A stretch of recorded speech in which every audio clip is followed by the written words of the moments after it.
my parents have this tradition. My mother has this tradition where every year for Christmas they would always give us a calendar.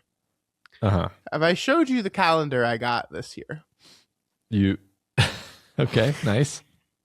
Yeah. So it's an It Chapter 2 calendar, which is funny because like I hate that movie. Also, I just want to remind you Yeah. that I have two small children Right. that are 4 and 2 years old. Yeah. So I'm never hanging this ever Uh-huh. because I have small children. Right. I like that. That's a good one. Yeah. At least once a day, one of my children will see this, which has just been like kind of laying here on top of my printer. They'll be like in my lap and point at it and go, "Scary." And you'll be like, let's flip through it. No, I would never God. do that. But just thanks, Mom and Dad, for that. I appreciate that. That's great. I love it.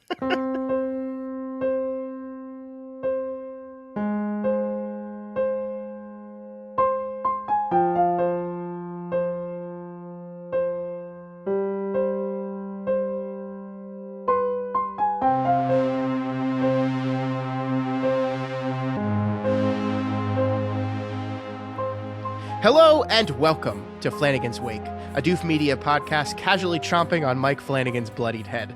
My name is Scott Daly, and joining me, as always, he was just out on the mainland for the day visiting his sister. You know, it's Matt Freeman. How's it going today, Matt? I'm dead, actually. Oh, shit. Yeah. Oh no.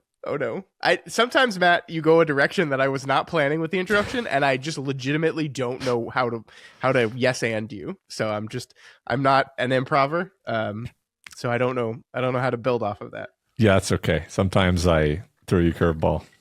Yeah.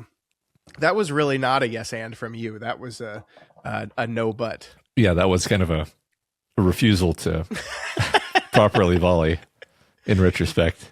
This week on the show, our time with Midnight Mass continues as we discuss book 4 of the series, Lamentations. After his miraculous resurrection, Father Paul, aka Monsignor Pruitt, is having, a bit of trouble with the sun and a hunger that he can't quite sate with chicken ginger soup. But don't worry, that'll be fine. Meanwhile, Erin's baby has mysteriously vanished out of her womb, which leads to one of the greatest scenes in the history of television. Am I being hyperbolic? Maybe a little bit, but that's what we do here. I've seen the comments. Someone called us masturbatory once, which a harsh language. Well, yeah. Maybe fair, but harsh language.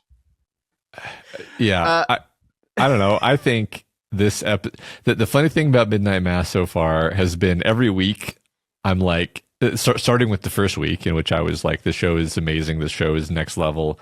Mm-hmm. I can't think of anything like this. Every week, I think, at least in my own mind, if not on the show, I've been like, I think this is the best episode of the show. Yeah.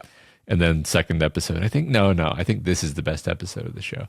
And now here we are on the 4th episode, and I'm like, yeah, this is the best episode of the show for sure. This is definitely the best episode of the show for the next 7 days. Yeah. Yeah. So, I mean, what'd you think? What was your time revisiting this one? Very emotional episode. Lots going on here as usual. Some really tough scenes to watch. What'd you think?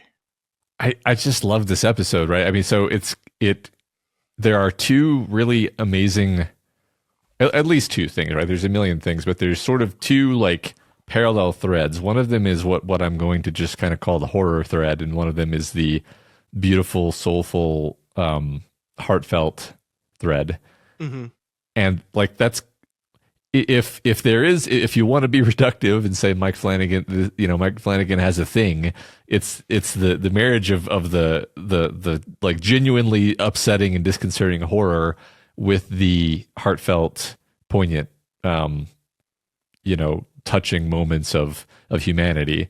And this episode is sort of, and this episode specifically, it's like they're on two parallel tracks, and we're sort of cutting between them, and then they kind of slam together at the very end. And then I think maybe there's a few moments where you could argue that they're touching the horror. The horror is encroaching on the the normalcy, yeah. And both, I guess part of what's amazing about the episode is both of those things work as well as they do. The horror is horrifying and the poignancy is heartbreaking. Mm-hmm. And neither really kind of comes at the expense of the other, which is pretty deft. But just overall, it's one of those episodes where you're just riveted to the screen the whole runtime. Totally agree. I think they come crashing together at the end of the episode is a perfect thing to say, because I agree with you. We have these tracks occurring throughout the episode. We have what's going on with Erin and Riley's participation in that, and then we have everything going on with Pruitt and how Joe becomes a part of that. And yeah, they at the very end they come crashing together as our vampire comes crashing into Riley Flynn's neck. Yeah, we're gonna have to. We're not gonna be able to talk about that in particular because we know what happens in the next episode, right? But yeah, what a shocking way to end your episode, where your lead character, your protagonist, is attacked and bitten and is having his blood drained by the vampire as you close the book on the episode. So yeah, man, it feels kind of. I don't want to do too much of starting at the end here, but it's kind of amazing how the show has really sustained this complete suspense for this long, right? Like, we, the viewer, are aware of, Father Pruitt, and a couple of other characters are kind of aware a little bit. Bev by the end of this episode, but almost nobody really knows what's going on. And it's only here at the end of episode 4, like more than halfway through the show, that we have our protagonists even become aware that anything supernatural is happening, right? That's kind of great. I kind of love that. Totally. I think one good parallel with the, we have the horror and the profound, as you said, and I think the things that ride with those two along those tracks is a critical examination of religion and a sympathetic, beautiful examination of some of the parts of religion, right? I mean, I think that's what, like, on the one half we have everything that Monsignor Pruitt is doing and the way in which Bev Keane is enabling and perhaps we could even make the argument actively pushing and steering, and then you have Erin and what she's going through with the loss of her child, and the way she sees profundity and beauty in that even.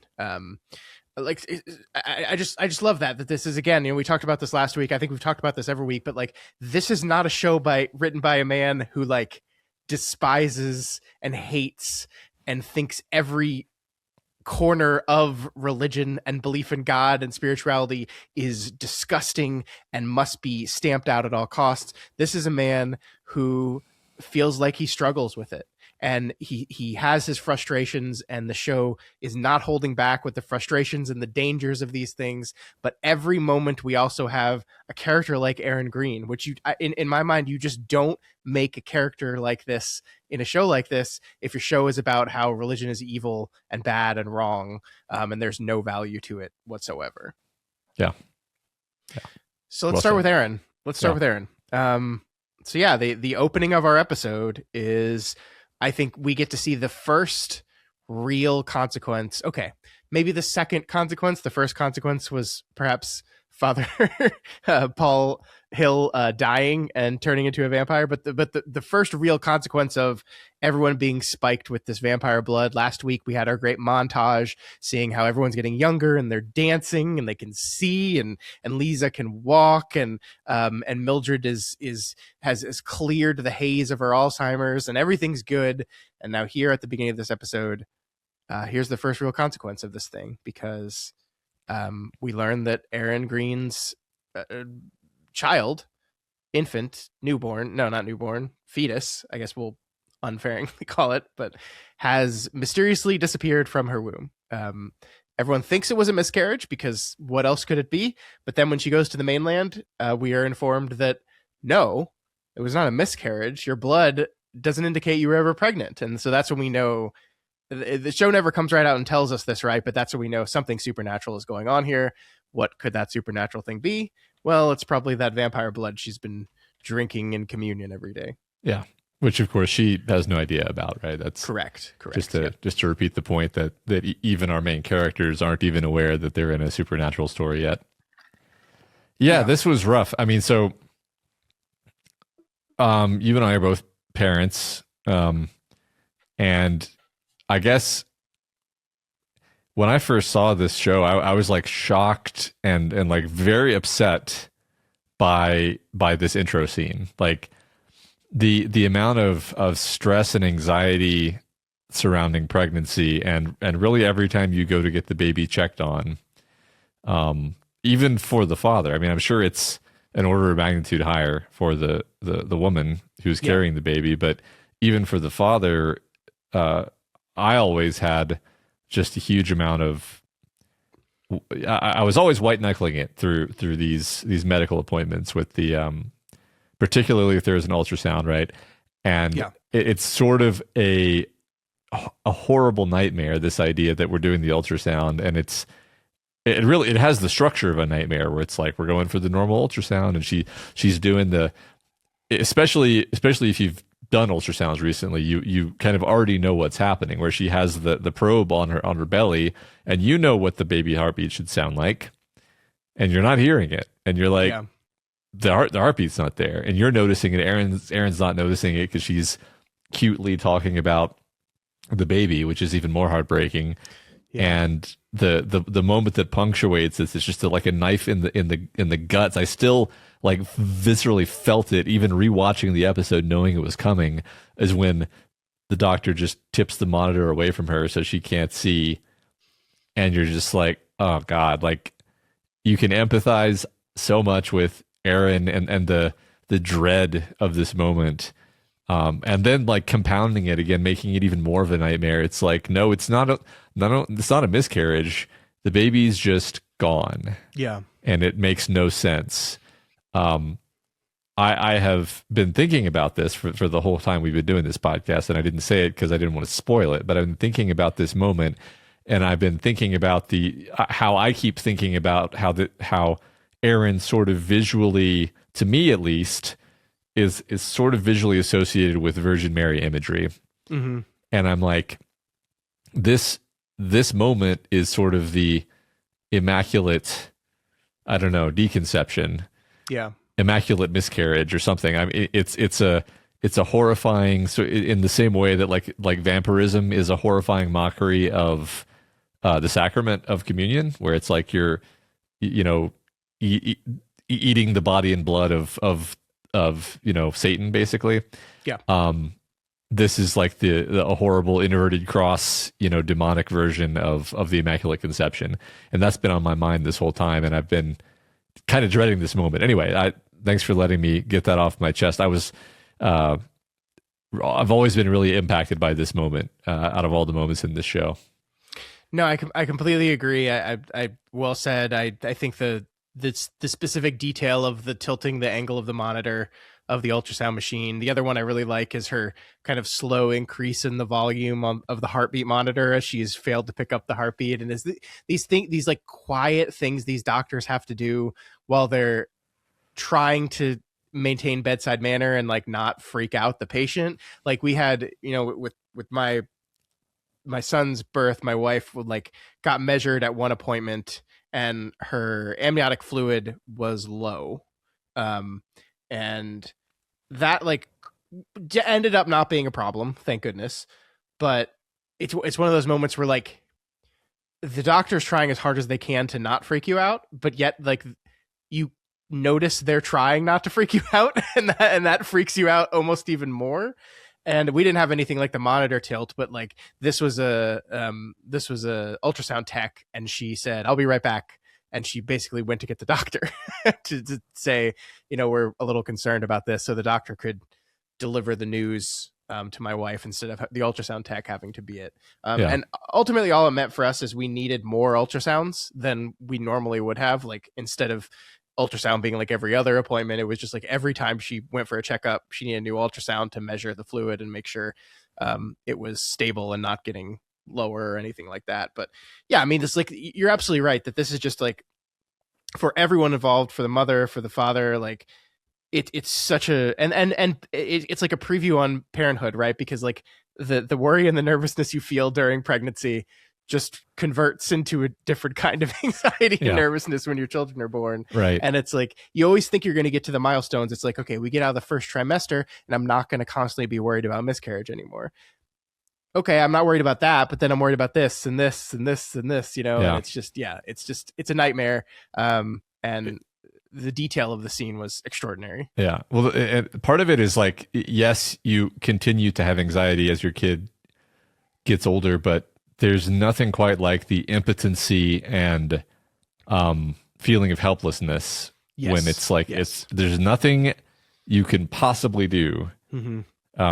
It's funny. I just realized, like, Matt, why am I so affected by this? Oh yeah, it's because my first child almost died and had to have an emergency C-section at 31 weeks because she was being strangled by her umbilical cord, and her heart rate was indeed dropping terrifyingly on the little thing.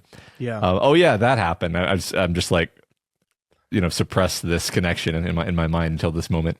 I was not going to be the person to bring up your trauma, so I was just saying, "Oh, Matt, he doesn't want to talk about it." Like I was waiting for you.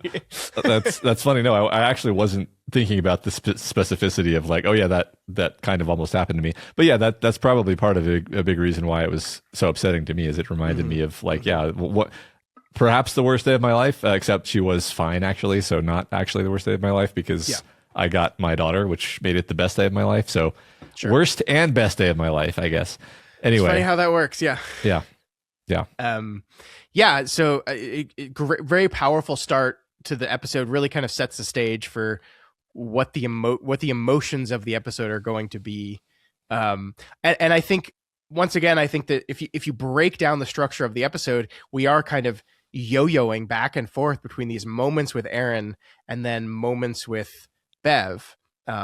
And Monsignor Pruitt. And so from that opening episode, we do go to Bev at the church. I just wanted to point this out, like this detail that I did notice on the first episode. I forgot to bring it up, but the detail that the church is kind of so poor, let's say, that they do not have enough letter A's for their signboard, that they have to use the number 4 for A. So when she's putting up mass canceled today, several of the A's have to be 4s. And I thought that was a really just good, like, world building detail for this community and this church. And then a listener emailed me last week to point out something to us that I hadn't even considered, which is that detail is all true. But Jason M. in email pointed out to us, well, isn't it weird that the Bev Keane Memorial Recreation Center has this bright lit perfect sign, and yet the church, the St. Patrick building itself, cannot even afford extra A's for its signboard out front? Isn't that interesting? Isn't that ironic? Just once again, kind of building this world of Bev built this thing and made it ostentatious and ridiculous intentionally, because this is kind of like, as Joe Colley jokes, this is just her money laundering scheme, which I think the show has not said definitively at this point. We're 4 episodes out of 7. The show has not said that is actually what she did, but come on, man. Well, it's interesting because it's like, I think at this point, the characterization of Bev is pushing me in the direction of seeing it as a temple to her ego, because for her, everything is about her ego and her own narcissism. Even her religion and her apparent piety is about her being the one who has the correct religion, Yes. And even, I think we're kind of doing things out of order, but that's fine. The fact of like, oh, my priest is the one who is chosen to be resurrected. He's the operative word being he's my priest. This reflects glory on me, and I'm not going to let him do a bad job at being the chosen one. And it's just like, she just makes everything be about herself and her own glory, even though she's, she knows all the right words to sound pious. And again, just the stark difference in Christians between Erin Green going through this real loss and watching the way she's handling it and the way she's using her faith and praying, to Bev going through a profound spiritual thing as well, and what she's doing, which is like, you're so right. And this entire scene between Bev and Monsignor Pruitt, when she comes into his room and he's kind of sitting on the bed in the darkness, we learn after the fact that maybe moments before Bev walked in the door is like the first time he put his hand up to the light and realized that the light is burning his skin now. And so he's kind of in this shell-shocked place, and she comes in, ready to own the place. He sits her down and says, hey, I'm having this I feel God moving inside of me. I feel this change happening in me, and it's God moving in me. And she is just like, that's so wonderful. And you see this like real look of awe and happiness on her face, like legitimate amazement, I think, on her face. But I love the way the scene shows a shift. The second he says, I think I should be left alone for the rest of the day to pray, essentially shutting her out, excluding her, not presenting this incredible thing. Because to Bev, I think it is all about presentation. It's like again, Erin is suffering this great thing, this great loss. Her and Riley are just in her room on their knees praying to God, like just asking God for help and guidance on dealing with this horrible thing that happened. That's this quiet, like, personal relationship. And for Bev, it's all about showing. It's all about, you need to show him. You got to show him. And so she goes from this awe and amazement to, oh, I don't like that. I don't like that. I don't like the way you're doing that. And like, she doesn't like threaten him, but she doesn't like not either. She's like, hey, we can keep this quiet for now, but you're going to need to show them. And like, there's a lot of undertone here. And again, one thing that I love about this is this is a relationship that was established before the show even started. Especially because this is Monsignor Pruitt, right? He's a younger version of Monsignor Pruitt. He's a more mentally sound version of Monsignor Pruitt. But the relationship between Bev and Monsignor Pruitt that we understood from the way people talked about their relationship before the show started was that he was essentially useless and she just kind of did everything. And she's falling back into that very quickly. And anytime he pushes against that in any real way, she doesn't like it. She did not like it.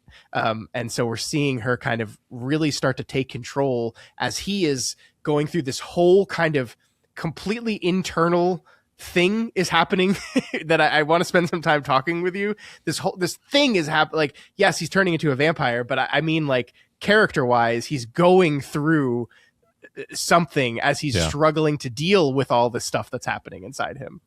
Spiritual crisis, to put it mildly. I like what you said about the threat, where it's really the implicit threat of like, look, I hold all the cards here really because I can just tell everyone what I've seen at any moment.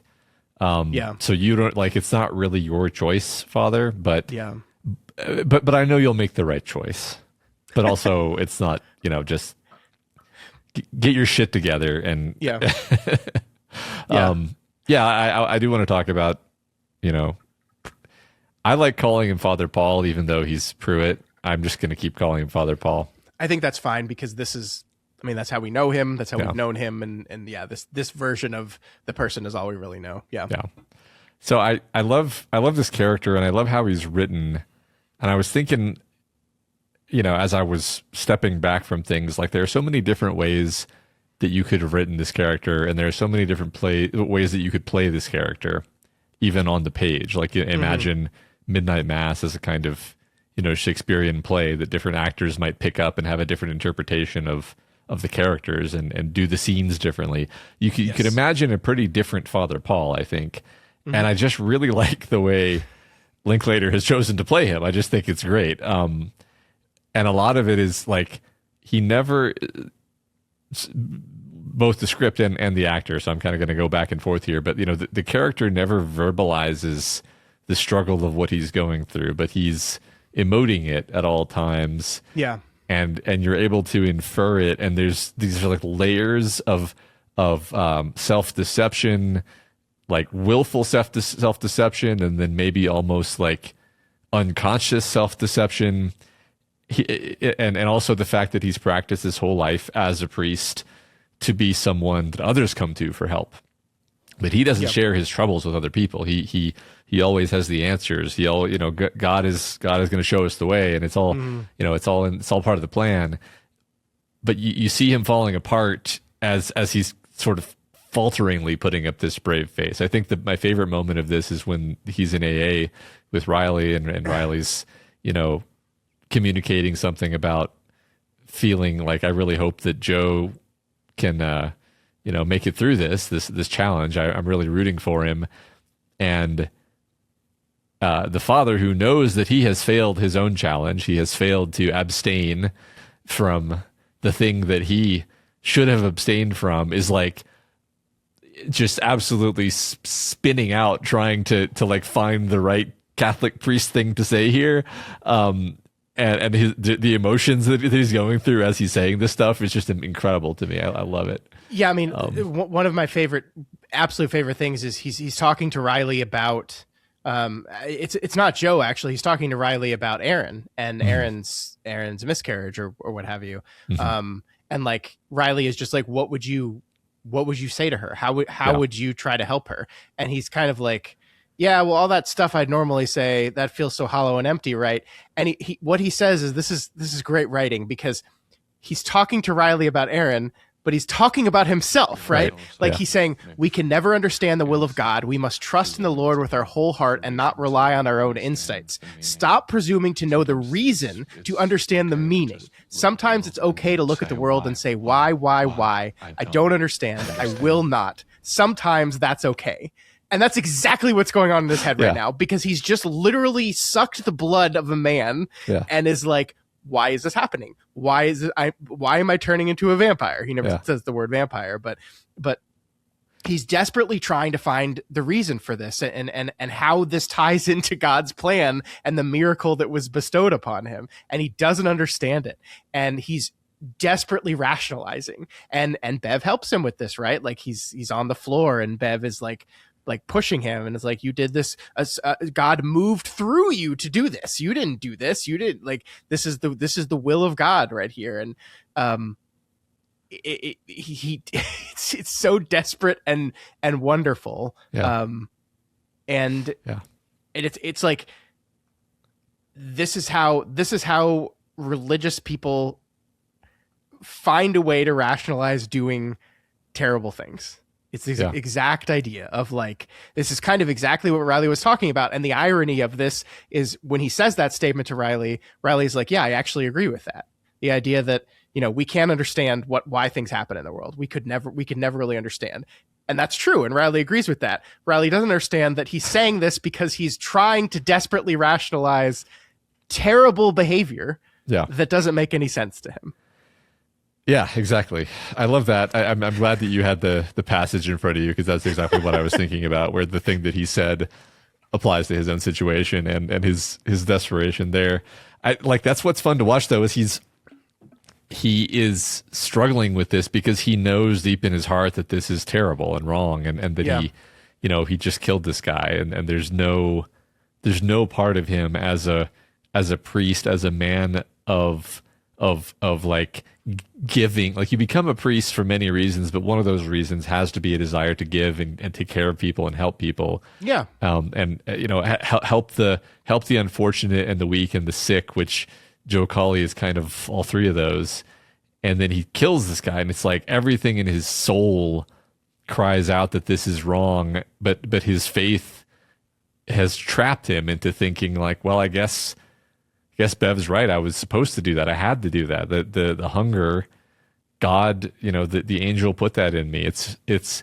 And the torment that he's going through, and his like increasingly frantic, babbling, praying to himself as the episode goes on.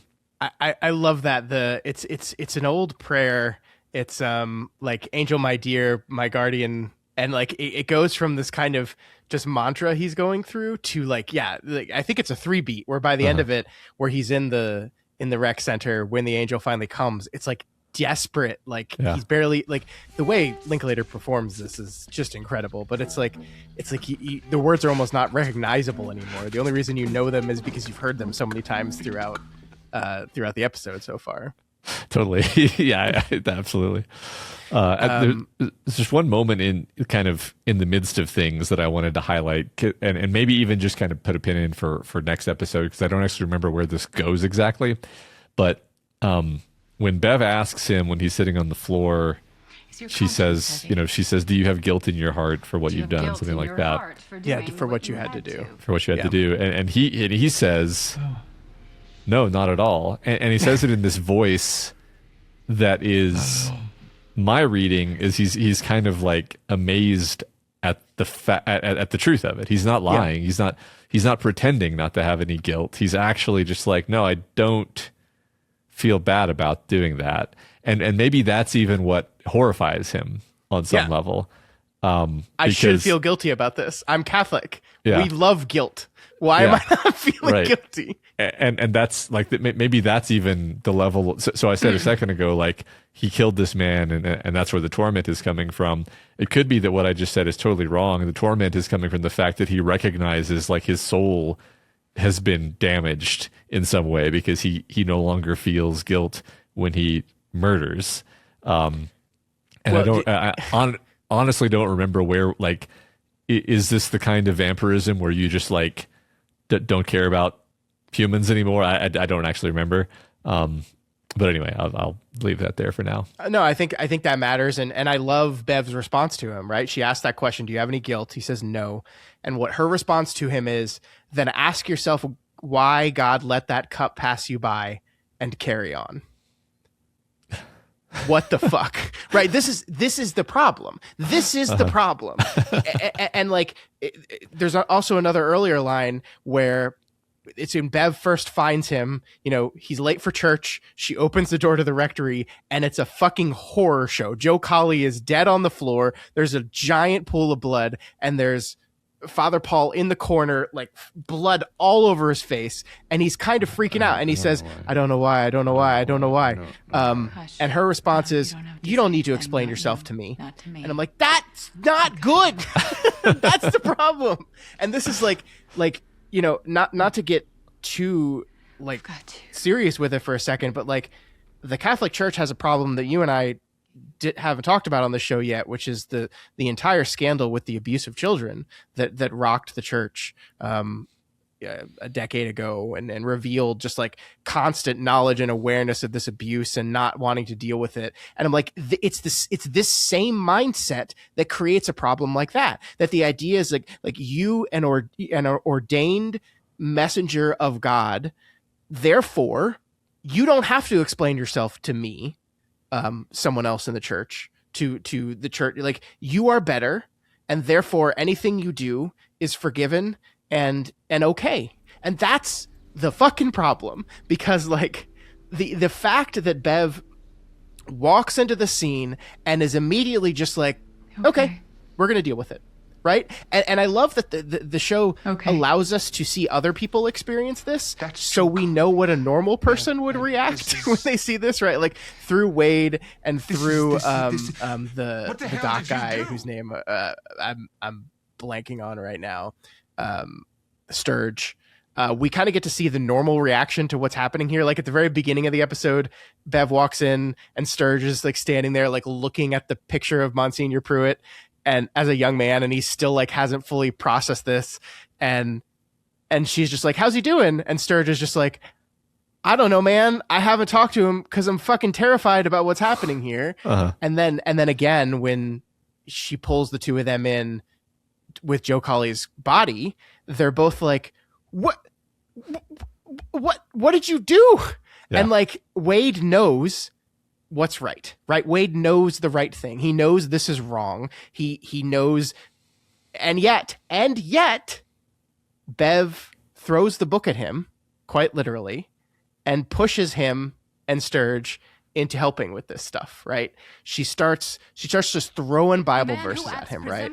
The first thing she says is, "The man who acts presumptuously to not obey the priest who stands to minister them before them, the Lord your God, that man shall die." That's a quote from Deuteronomy. And then she starts talking about the flood and the turning the cities to ashes and the killing of the firstborn children in Exodus, and God is a warrior. And then she quotes Jesus Christ when she says, Jesus Christ says, I came not to bring peace, but a sword. It was Jesus who said that.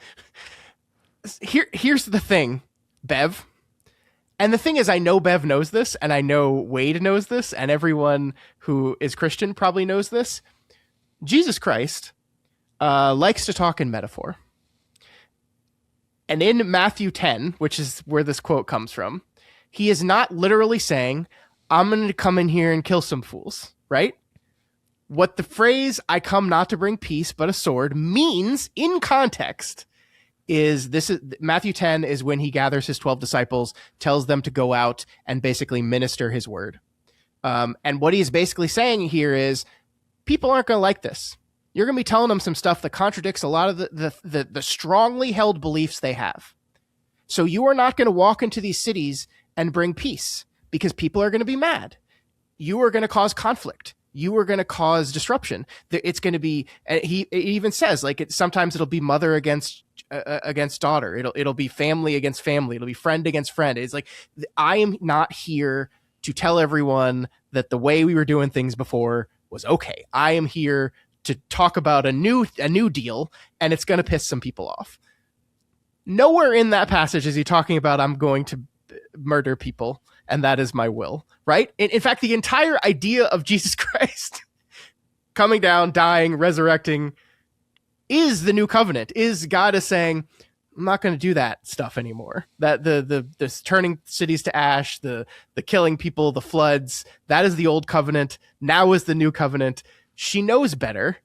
Wade knows better. They all know better. And yet, I've been talking for a while. I'm sorry. I'm just really, this drove me crazy. And that's fine. I love the passion. I mean, I think unfortunately a lot of people they take literally what they find convenient to take literally. Like I have unironically seen I come not to bring peace, but a sword put forth as like, no, Jesus actually was kind of a badass, and he would totally be down with me having, basically thinking that we are at all times in a holy war and that we are justified in advocating for the Christian religion with violence. Which, that's like the one time Jesus ever said anything that could even be slightly stretched to sound violent, right? And like you said, in context, it's simply not. He's basically saying this is going to cause conflict and strife, but he's not saying I want you to pursue our aims with violence. So these are completely different things. No. And honestly, the early Christian church was basically people getting martyred over and over again and doing it with such bravery that everyone is like, oh my God, these people really they must be onto something, because they're not afraid as they're being fed to the lions. So, which is kind of an incredible thing, really. But anyway, Bev continues to be the worst, but in a way that feels very simultaneously relatable and human, but also okay, I see what we're doing with this character.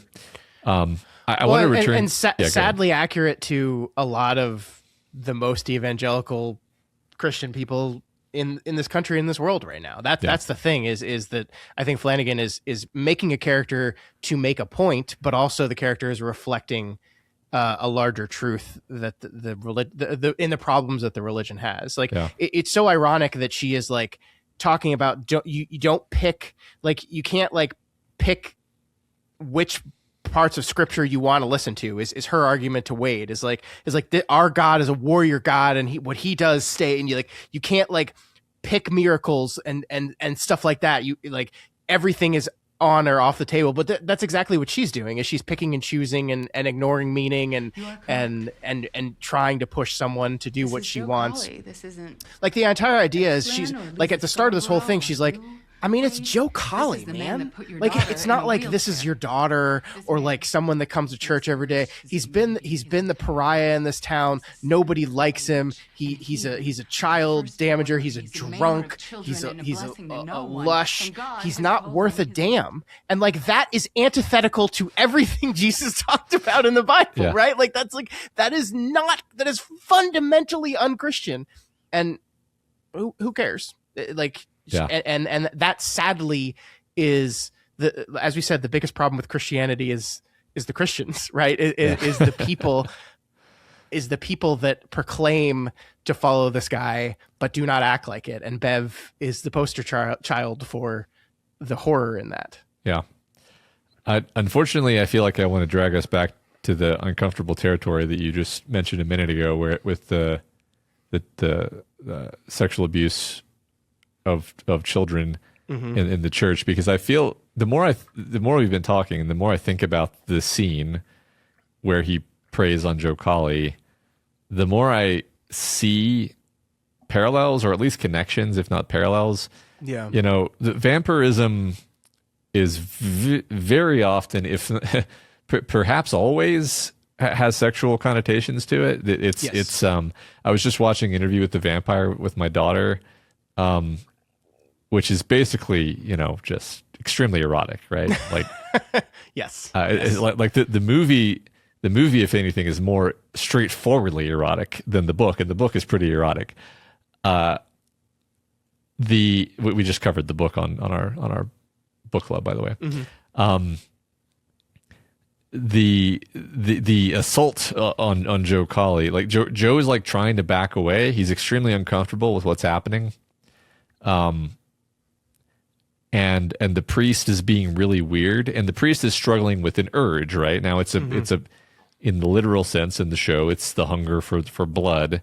Yeah. But if we're even slightly metaphorical, and when we take the sexual dimension of vampirism, it's an urge. It's a sexual urge, essentially, that he is unable to resist, and that he forces himself on Joe. He literally grabs and embraces him, is how it starts, and then he sort of, you know, accidentally pushes him over.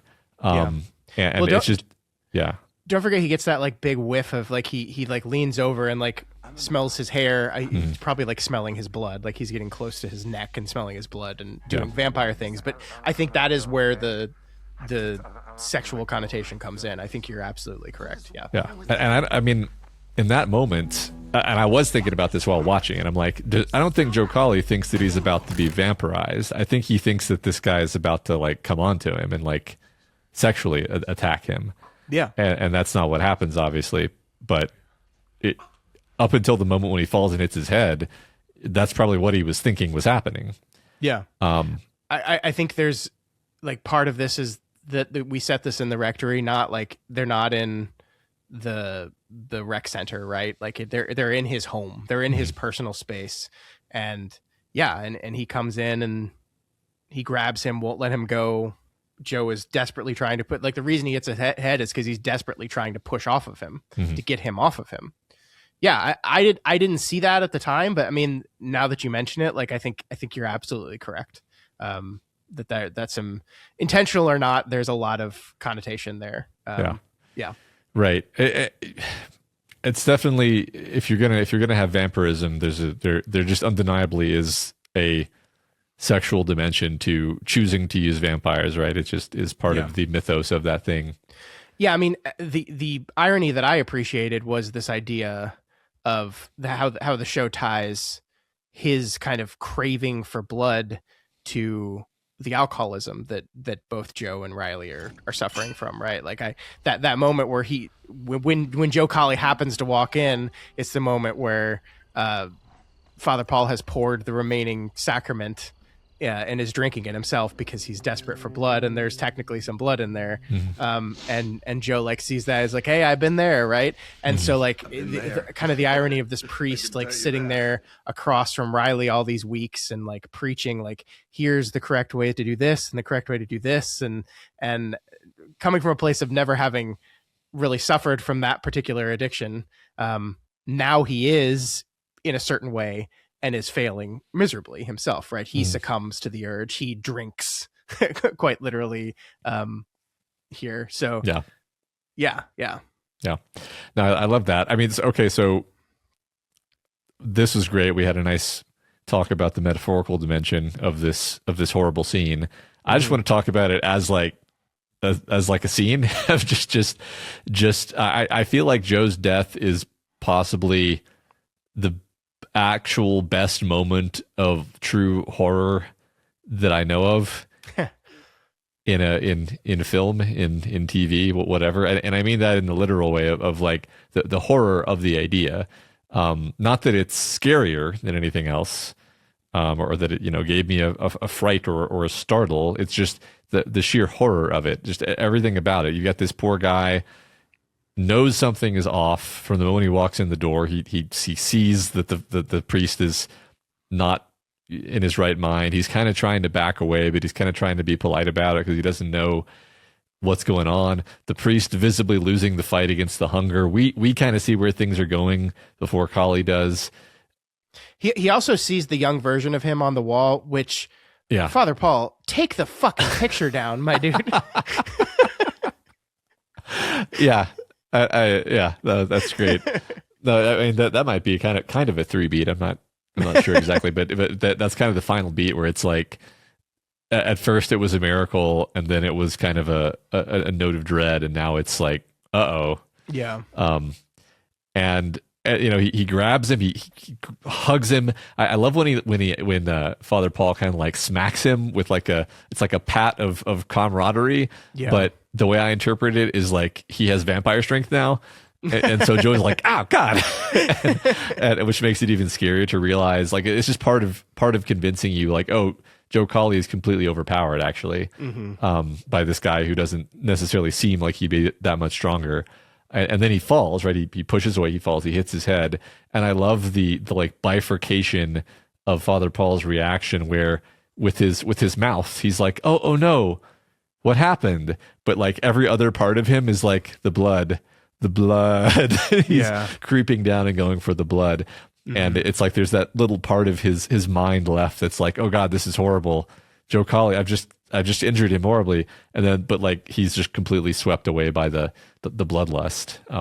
Which is literally the lust for blood, right? Yeah. And then just to polish it off, we do that fascinating like cut where it's like black, and then he's like holding him and slurping the blood out of his scalp he's like cradling him, and like, oh my gosh. Yeah. And he's got this like 1,000-yard stare on his face. And it's just incredibly horrible, right? Horrifying, horrible. I love it so much. In an episode with a lot of great stuff in it, for me, that sequence is just so dread-laden and so perfect.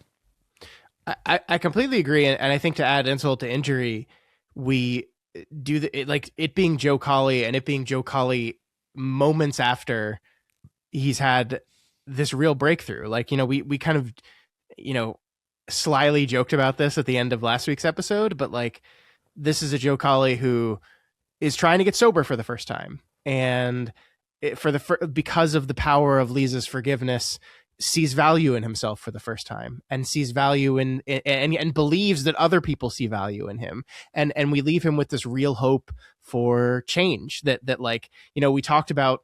Maybe this is one of the powerful things that religion can do is take a person like Joe Colley, and maybe lead him on a path to become a better person. And then all that's taken away by the man that's supposed to be helping him with that. Right. Yeah. So just the abject tragedy of that, especially in this episode, like he's standing in front of the convenience store beer cooler, like willing himself, like shaking with the DTs, like willing himself to walk away from it. And he does it. He does it. And then of course the worst happens to him. Yeah. Yeah. I agree. I mean, that like you said, that's just rubbing it in. It's great stuff. Yes. Thanks, Mike. I love Joe Colley. Thanks for doing that. Appreciate it. Yeah. So this brings us to kind of our other half of the episode, which is, hey, aren't things going well?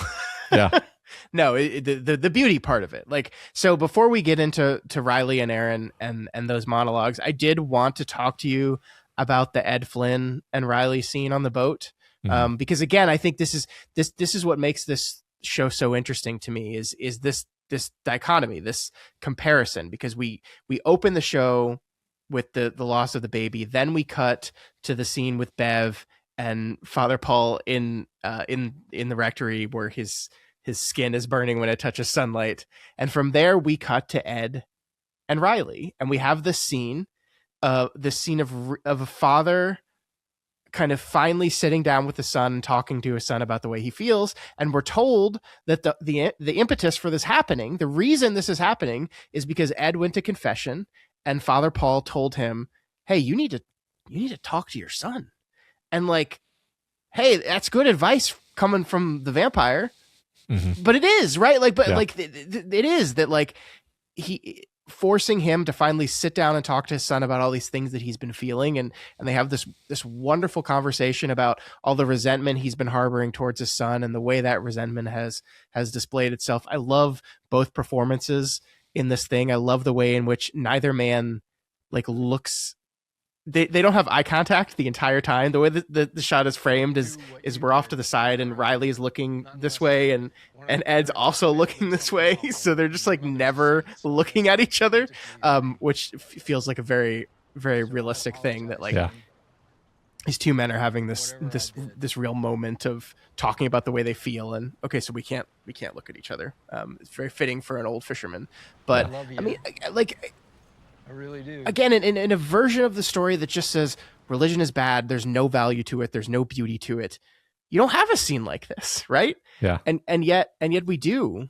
We get this moment, and it's a beautiful, profound moment. I really do like it. Yeah. Oh yeah. No. I love. There's a lot of.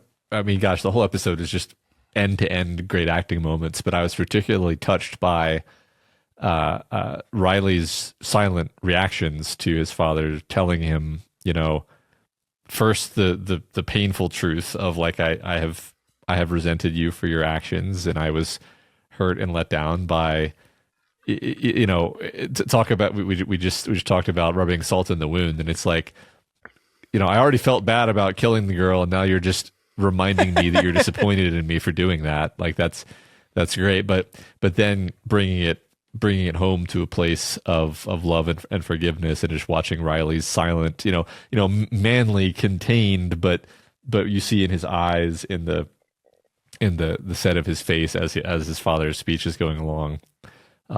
Yeah.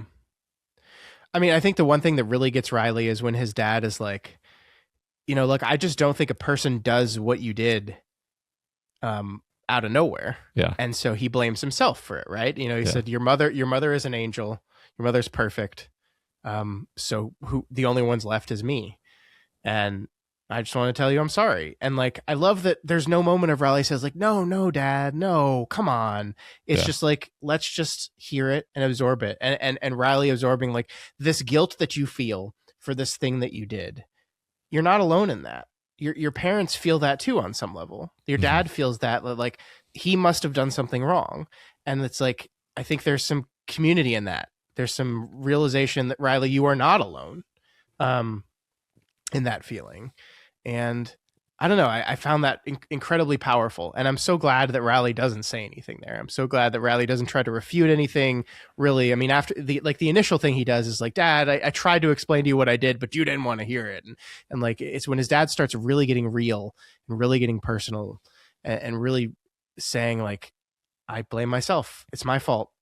What you did, I think is my fault. But I love you anyway, son. And Riley doesn't say a damn thing, and I love that. Yeah. I love that so much. Yeah. Well, I think the thing I specifically love about it is it's not like transactional. It's not like he's asking like, son, I need you to absolve me. It's just he's telling him, hey, this is what I have been feeling. Yeah. But the point of me telling you this is to say that it doesn't really matter because I love you. Right. That's that. And it doesn't get sidetracked. So that's, yeah. And I'm not good at telling you that, and I'm working on that. And this is me saying it. This is me saying it. Which especially has a lot more meaning to it when we know that the episode ends with Riley being bit and sucked by a vampire. Yeah. We don't quite know how that will resolve, but it makes this scene have more weight to it, I think, knowing that this maybe is the last time he's going to talk with his father. I will say I never noticed this before, and I don't want to read too much into this about this conversation of like Ed blaming himself for what his son did. But like one thing I did notice in the dinner scene, the night before Riley was going to go to Erin's, but decides to go confront Father Pruitt about lying about Joe's sister. Uh-huh. While his mom is kind of like droning away about that she's so happy that Father Paul is doing well, and that she's so happy that Warren's friend Ali came to mass, like she's like talking nonstop. And in the background, Ed Flynn is there at the fridge, and he's pulling beers out of the fridge, and he doesn't have like one beer for himself. He has at least two. Uh-huh. And I'm just like, who are those beers for, Ed? Because it's not for your eldest son. It's not for your younger son. Are you double fisting?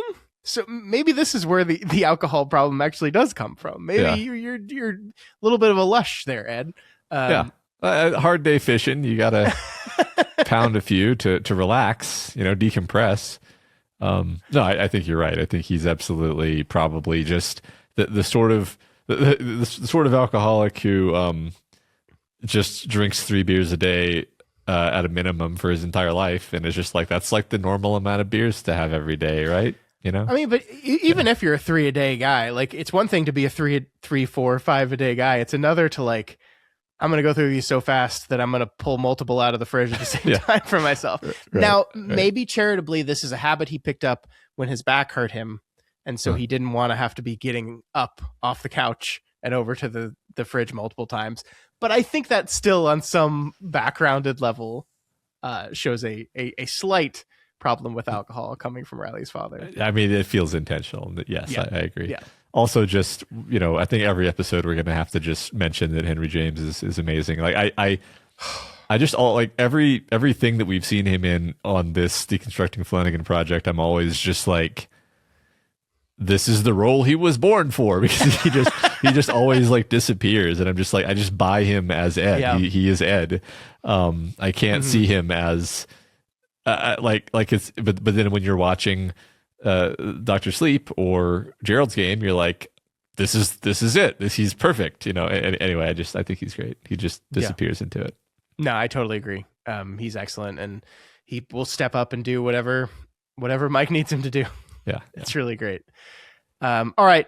I've been avoiding it, but let's get to it, Matt. We got to talk about the Erin and Riley stuff. So I think the scene that gets maybe lost in this episode, because we have this double monologue scene, but the scene that maybe gets lost in it is the first moment we go to the two of them in the house, which is earlier in the day, when she basically tells the story of her mother and her husband and how she ended up back here.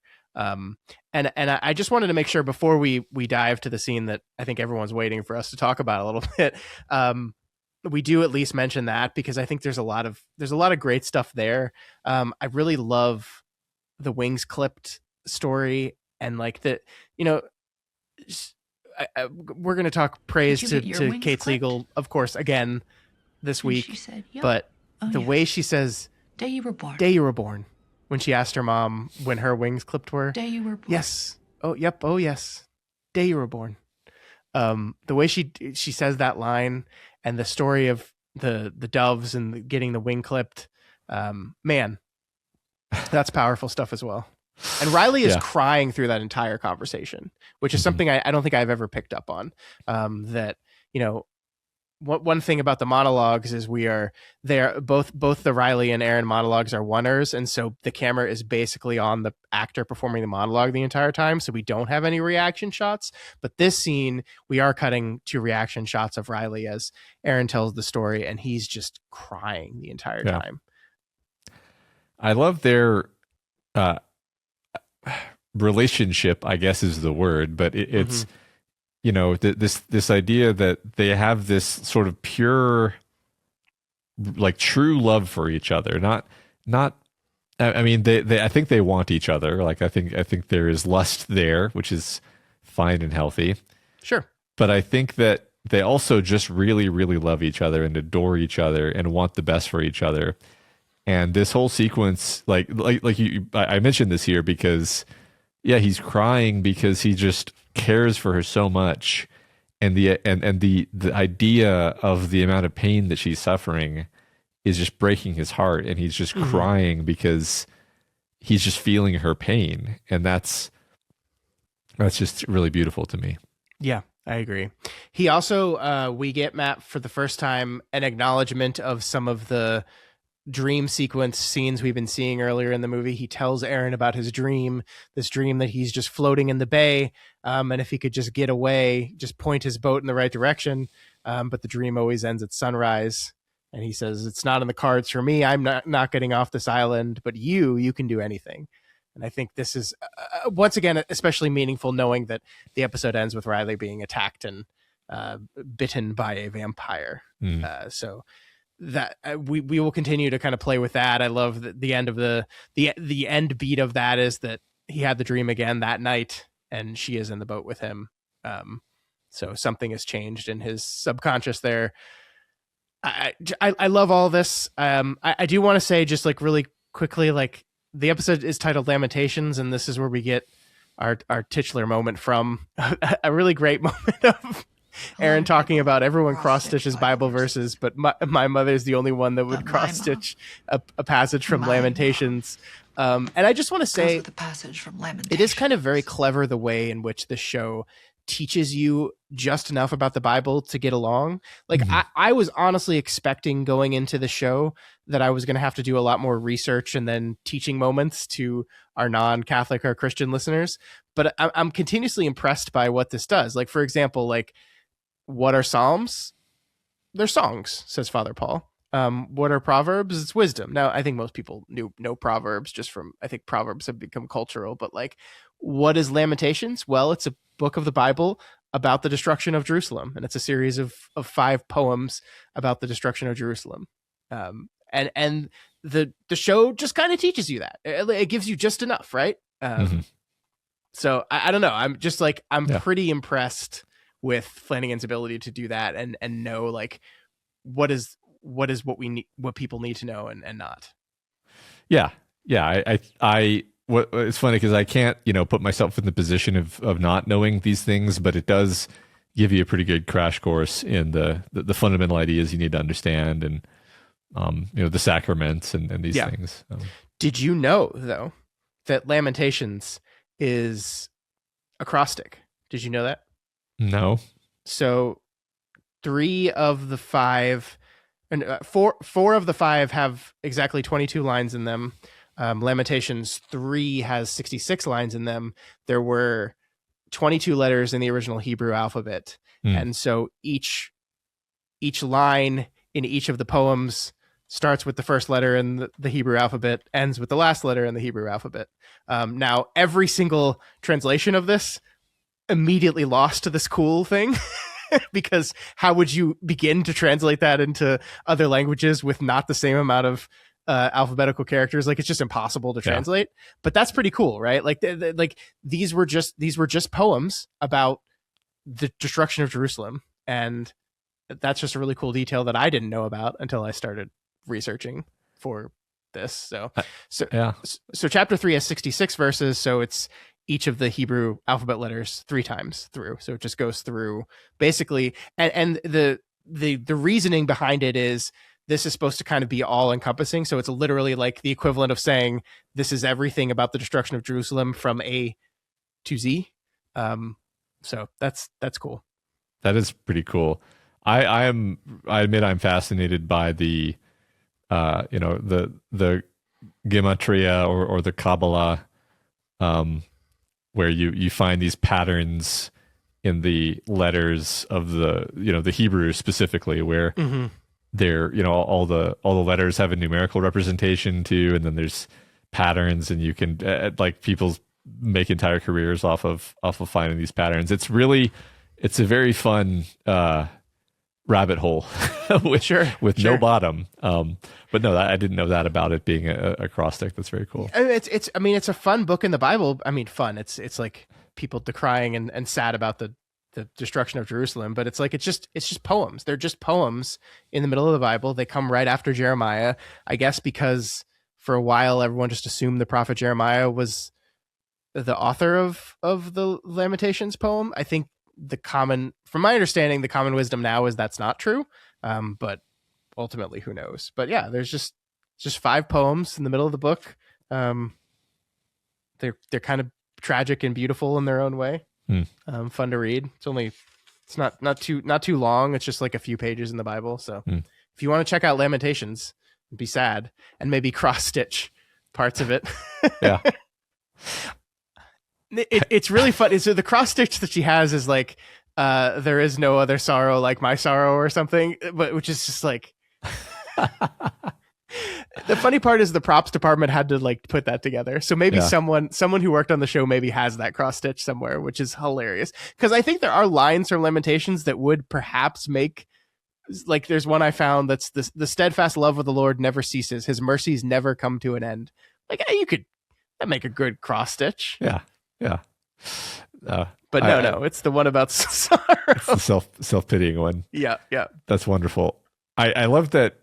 I feel like in the first episode we mentioned Erin's mom, and mainly in context of this conversation with Bev, where we sort of came to understand a little bit about her, and then we come back around to that point.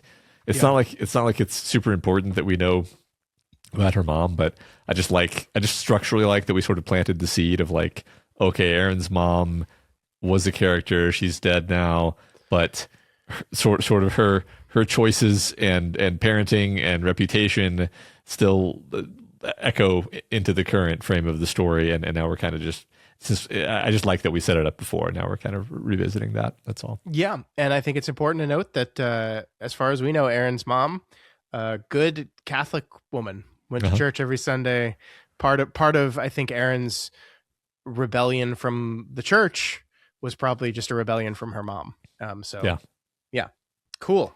Great church you got there. Yeah. Well, no, that is interesting actually, that like a young person can reject everything about their parent and then later in life come back to the church, right? That because when you're young, you're very prone to throwing the baby out with the bathwater, and in all sorts of ways. And only later do you realize, like, hey, first of all, I'm more like my parent than maybe I would want to admit. And also these things that I liked when I was a kid, I still like and probably always will. And it's kind of just I feel like a very relatable story that Erin has gone through here. Yeah, I like that we don't like specifically talk about that, right? There's no moment where she says, this is what led me back to the church. Right. It just kind of happened. It was part of her progression as a person, as she was kind of figuring herself out and what matters to her and what is important to her and what she believes. And she came back to this. Yeah. I love that for her. And I think that brings us to this scene. Yes. Matt, my favorite scene in television, maybe is too bold to say. What I love about it is I was paying a lot of close attention to the directing here, and the directing here is great because essentially the directing is, let's get out of the actor's way. Yeah. So essentially these are both of these monologues are one takes. We never cut. So these actors had to perform this each of them had to perform their own monologue in one go. And all Flanagan does is do the kind of the slow push-in thing we've talked about many times over the course of this podcast. It's just, let's get out of the way. Let's not do anything fancy, no flourishes. It's just about that actor and their performance. And we're going to let that sell essentially everything. And we're only going to do this slow push-in to allow it to have this natural build of energy to its conclusion.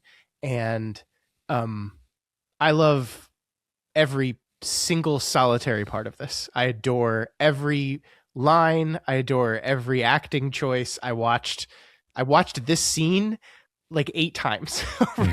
And the problem is every time Kate Siegel starts doing her monologue, I start crying. And I thought it was just the first time. It's every time. And so watching the scene multiple times was not good for me. I did not have a great emotional week revisiting this thing. But I want to talk about it a little bit, but I want to let you talk first. So what was your reaction to this sequence? I mean, it's wonderful. I guess I'm going to sort of react to it a little more intellectually and just talk about that, because I think what I like about it is from the like rationalistic perspective, it's like these people are completely at odds with each other. Everything they're saying is in direct contradiction. What that they can't both be right, but the emotionality, the emotional truth of the scene is that doesn't matter at all. That's not the point. they're not arguing, they're not explaining, they're just sharing their heartfelt hopes and wishes and way they see the world, and there is no expectation or need for the other person to say, yeah, maybe you're right. Yeah, I mean, Riley does say, I really hope you're right, but he doesn't say, and there's but that's the point, is we get trapped into these, and I feel like the show is in conversation with this idea that we get trapped into these adversarial, there are two sides to this issue, and we're gonna argue, and this that's just the thing I on an intellectual level love about this scene, is it's just like, we don't really have to argue, because we don't, first of all, nobody knows. Nobody's ever going to know. So you can just share your feelings in a very earnest way. And that's all that you really can do. So, yeah. I mean, we start with like the fundamental question of religion is essentially what happens to us when we die, which I think is true. This is one of our fundamental questions is what happens to us when we die. And religion has always kind of served to offer an explanation for that. And it's each of them are beautiful in their own way. Each of them, we have two people here who have suffered greatly, who have had something terrible happen to them in life. One because of their own mistakes, the other just random, just completely out of their control, have had something terrible happen to them, and they are both searching for profundity and purpose to existence and to their death, and they approach it from the opposite sides, and yet find beauty and connection in that. And isn't that the whole thing? Right is like who the fuck am I? Are you? Are Riley, Erin, or any of the people in this world to tell anyone else if they're right or wrong about what they believe happens when they die? Who are we? Because Erin can sit there, having lost her daughter, and tell this beautiful, moving story about what happened to her daughter when she died, and what her afterlife experience is going to be like, and what it'll be like when I get to join her, and who the fuck cares if she's right or wrong? Mm-hmm. It doesn't matter, because it provides her with contentment and love and a feeling that there's purpose and there's meaning and there's something out there. That's what it provides her, and this is the beauty of what religion can be. And then on the other side is Riley, right, who takes a very intellectual, rational view on this, but still sees some beauty in it, right? He still sees beauty in just the literal of everything, which I think one thing this monologue did for me that I've never really thought about before is that idea that, like, the time between you dying, like if you were in a hospital being declared dead, and when your consciousness will stop consciousnessing, is like there's a period of time there. And like just thinking about that intellectually like terrifies me. Like, I'm dead, but I'm not dead yet. Anyway, that's just that's just a side I had while listening to Riley's. And like me personally, I was moved by Erin's more than I was moved by Riley's, but I think that's just who I am as a person. I think another person could listen to both of these things and say, like, that's nice for you, Erin, but like I like Riley's version of events even more. But like, it doesn't matter. And I like, there's a way you can call this like dueling monologues, because it kind of is. But what you said, these are not in competition. They are not fighting. They are not trying to convince. Yeah. They are just saying, this is what I believe. And I think this importantly connects to what I said a second ago about them just like really having this pure and complete love for each other, because like Riley saying this is not, he's not saying like, nah, your baby's just gone. Yeah. He's not refuting her. He's not saying you should listen to, you should believe me. He's just kind of saying, look, this is the story. This is what I think. And this isn't even necessarily what Riley wants to think. Maybe he hopes that this isn't true. I think he's 100% honest when he says, I hope you're right to Erin. He's like, I would love it if I died and then I woke up and I was being embraced by Jesus Christ and he was forgiving me. and the girl that I killed was there, and like just all these. He can't let himself think that though, maybe. Yeah. You're so right. I think both these monologues are so good, but maybe my favorite line delivery is when he says that. When we cut to this very interesting angle of him. It's a very, very in close up, and he's looking right at her, and he says, I really hope you're right. And it's not, I think you're absolutely right. It's not a really hope you're right. And like, he's not placating her. He's just with utmost sincerity, with the same level of sincerity. He told Joe Colley, I'm really glad you came tonight. And Joe Colley said, you really mean it, don't you? It's that same level of sincerity of like, I really do mean it. I really hope you are right. Maybe not for me, but for you and for your daughter. I just hope you're right. And like, you can see her reaction to that. Her reaction to that is, oh, you mean that? You this is because the conversation kind of starts with her saying like, you think I'm kind of silly, don't you? You think I'm just like messed up, right? You think I'm delusional. And he has to refute that stuff. And then we get to this point at the end of the conversation where they have that moment. And I don't know, man, it's just beautiful. It's people believing diametrically opposed things, finding community, and like that's what this should all be about, man. It should be about whatever you need to do and whatever you need to believe to get through the worst things that life can throw at you, because it will throw that stuff. And when it starts doing the other side of things, because again, it is not an accident that it's in the same episode that we have Erin beautifully depicting, this is what we mean when we say heaven. This is what we mean when we say God. We mean you will be safe and happy and not alone. And that's the core of it. And then 5 minutes removed from that, we have Bev Keem screaming scripture at people to force them to hide and dump a body. Yeah. And it's like, what the fuck are we doing? Like how far removed from the core, beautiful, simple light of this idea have we gone? Yeah. I don't want to go too far afield, but that's why I love the subtle choices of setting up Father Paul as a character, is that he's not some kind of crazed zealot.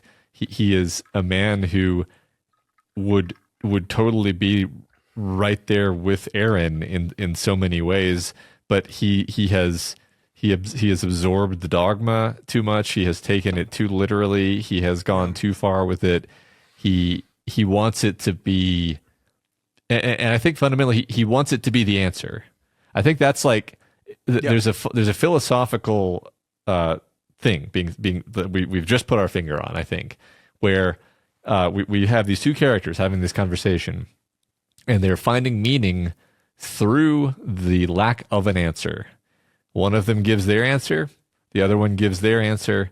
They're completely irreconcilable, incompatible answers, and they're both like, that's fine. I feel better.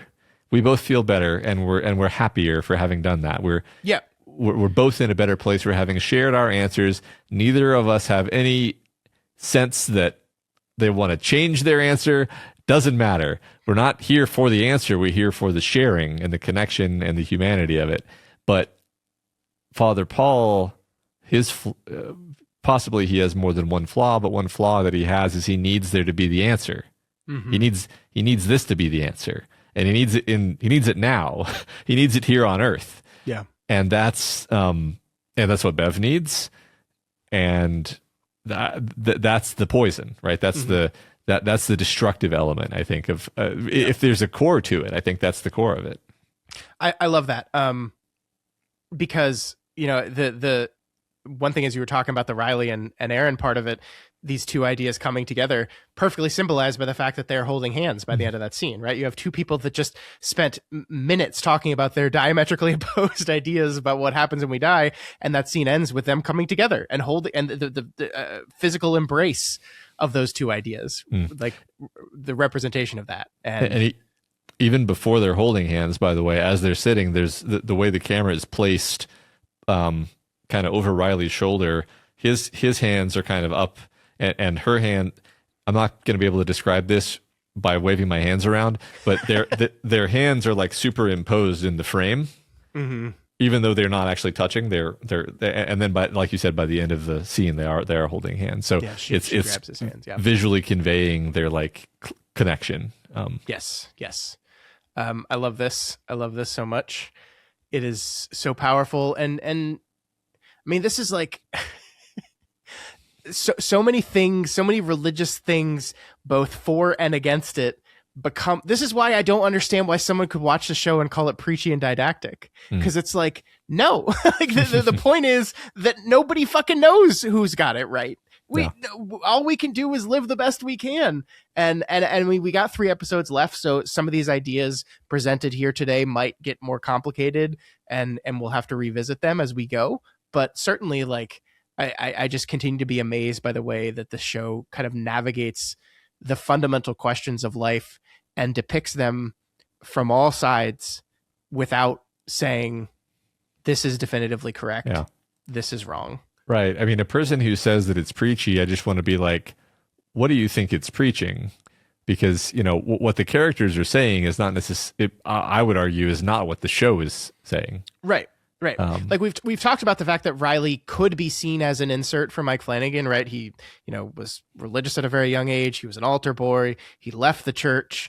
He's sober. Like there's a lot of alignment between the Riley character. Now, Mike Flanagan, as far as I know, has not murdered someone. So please let me know if I'm inaccurate there. But the point is, like, there's a lot of alignment there on those characters, and there's always the risk when you have kind of an author insert character that they just become the mouthpiece of what that author believes and what he feels that the theme of the piece is.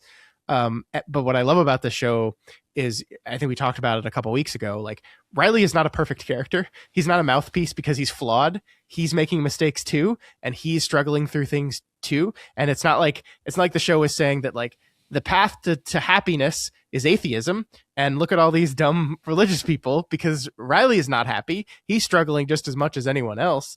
And so, like, that, again, this is how deliciously complicated all the theming here is, and why I think this is just such a damn good show. Yeah. Well, it just gives us so much to talk about and think over. It's not like, here's the answer. Flanagan's giving us the answer again. Yeah, and no spoilers. I don't think we're going to watch 3 more episodes and be like, that was the answer. No, I think it's going to remain, you're going to remain, like, really just saying, like, what do we think about this? What does this ultimately mean? How does this make me deal with what I believe and what I don't believe? Yeah. Mm-hmm. I did want to make sure to kind of switch gears a little bit, I did want to make sure we talked about Father Paul and his visit to Mildred, because I really loved that scene. So to remind people, basically, Father Paul spends all day inside because he realizes the sun is burning him. Finally ventures outside, and I love the cautious way he walks off his stoop as if he's not sure if, like, he's going to get burned. And then the first thing he does is head to Mildred's house. He canceled mass. Don't worry about those people and get them getting their sacrament, but we're going to make sure that Mildred Gunning gets her sacrament no matter what. She, of course, has had enough that she's basically cured of her Alzheimer's or dementia or whatever. And so they get to have a moment together. And, you talked about Hamish Linklater's performance. This scene, once again, is like, oh my God, this guy is so wonderfully complicated, because when he gets in front of her and almost giddy is like, I have so much to tell you. Like, it's a version of him we've never seen. Yeah. We've never seen this version of this guy. Yeah. And I was just like, oh. Yeah. No, I mean, you're right. It feels like this is the first time we've ever really seen him drop his priest mask. Yeah. And his voice is child, like you said, giddy and childish and joyful, and he's and unrestrained. And it kind of makes you like him even more, that he's got this, like, pure spirit inside him. gosh, I'm so glad that Father Paul is not just a villain, you know? Yeah. This just brings me so much joy that yes, he's done something terrible, but it's not because he's evil. It's because he's mistaken, and he's mistaken in ways that are understandable and perhaps even relatable. Yeah. And ways that I think pinpoint the weakness and the problems in the religion that can lead to these kind of things.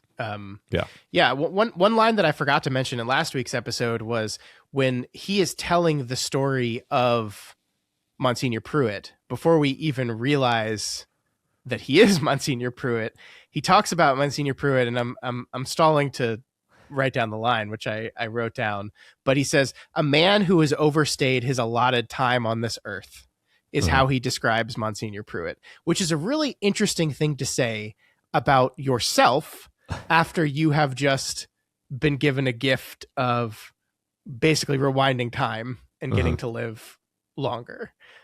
I just thought that was really interesting and really starts to help frame who he is as a person. And there's parts of this that we still really can't talk about fully yet.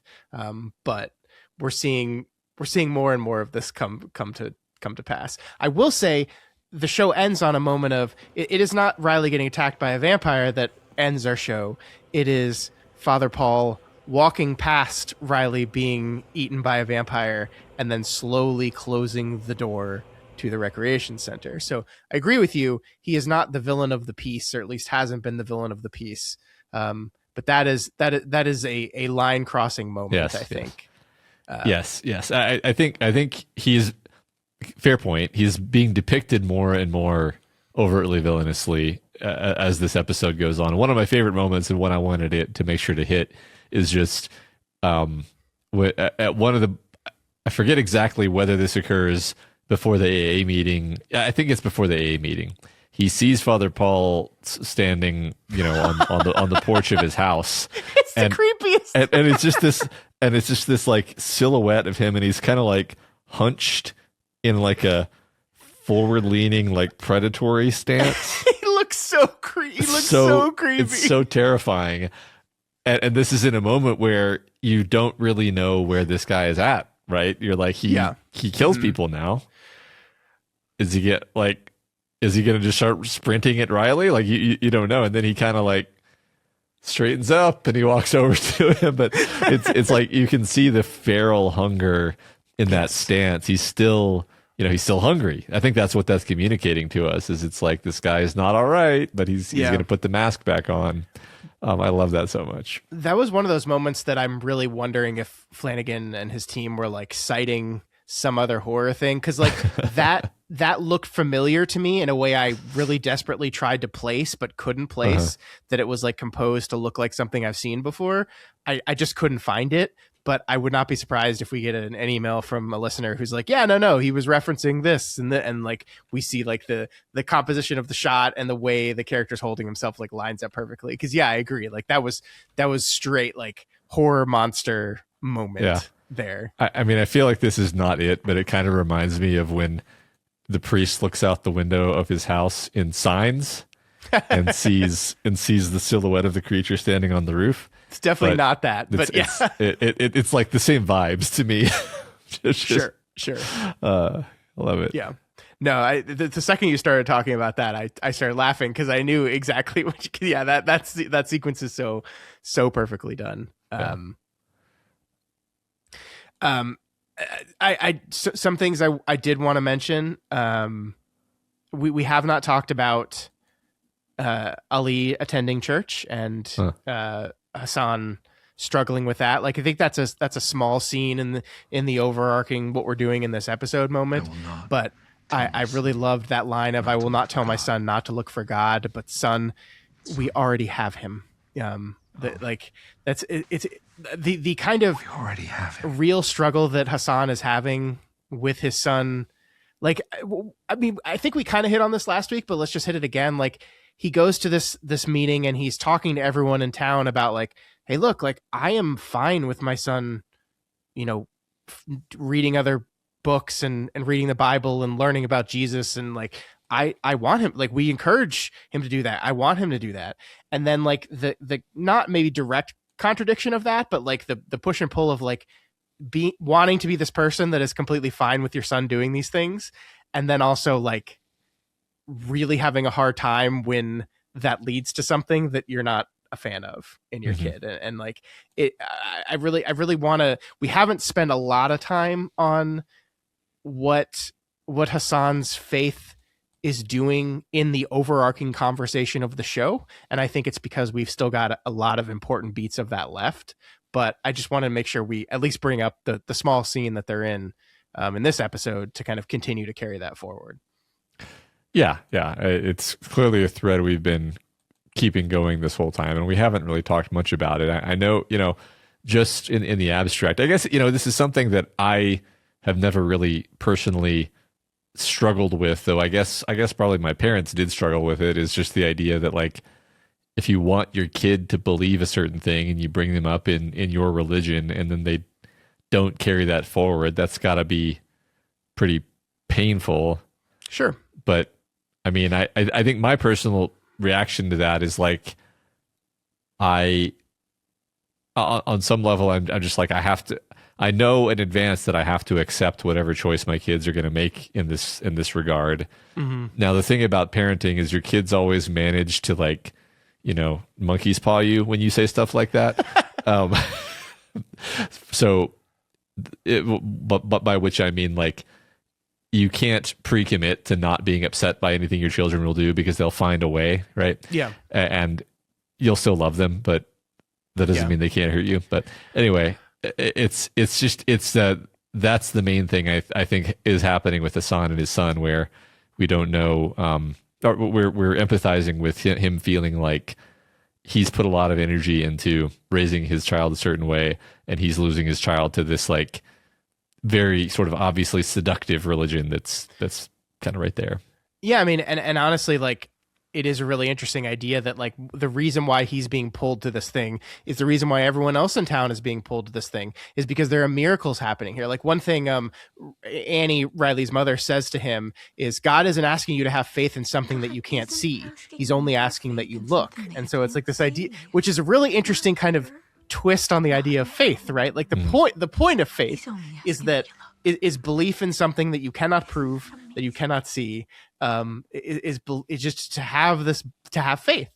And now it's like, well, look, you don't even need to do that anymore, because look what's happening here. And of course, what's happening here has stuff behind it that they haven't seen yet. And so it is this like a person of religion. And I think it matters that Hassan, I think we talked about this last week, but just to reiterate it, Hassan converted to Islam. Mm-hmm. Like he was not Muslim. He converted to it for the benefit of his wife, who then remained devout until her death and then died horribly.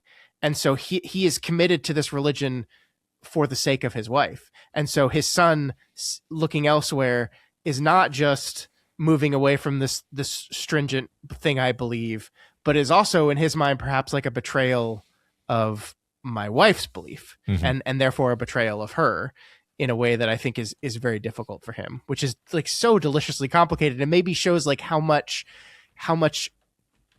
our emotions and how much our relationships with each other is mixed into our relationship with God or lack thereof, right? It's just mm-hmm. like it's all connected. It's you can't peel any of it away from each other. Yeah, that's great. I was recently reading this like thing about how Tolkien was very upset at the idea of his kids leaving the church, seemingly very deeply upset by this, and his like when he explained his rationale, or not even rationale, just his reaction, it was like, my mom put so much energy into raising us in the church, and if my kids fall out of the church, then that'll just be so horribly tragic because of how much energy my mom put into it. And I bring this up here because it's like, it's not even about him, it's about his mom, just like it's about Hassan's wife, right? It's like there's these webs of like obligation and mm-hmm. and guilt that we impose on each other when it comes to this stuff. I mean, I remember having all these conversations with my parents when I was unsatisfied with Catholicism, and I was just like, look, Mom, Dad, you taught me to be curious and to want to learn and question and examine and inspect. Like, you taught me all these things. I remember the conversations on you teaching me that these are important values to have, and I'm like doing this and I'm finding the answers I'm getting unsatisfying. So like in a way, this is all your fault. Just like it was Riley's dad's fault that he became an alcoholic, right? That's how this works. It's all our parents' fault. Yeah. I mean, I don't know. On some convoluted level, it's like, look. I was joking about that, by the way. Please. I just mean like, you and I are sitting here having extremely deep and nuanced, detail-oriented conversations about the implications of all of these core ideas of Christianity, and it's like that's what was important. Like that's what you imparted on me, not the like what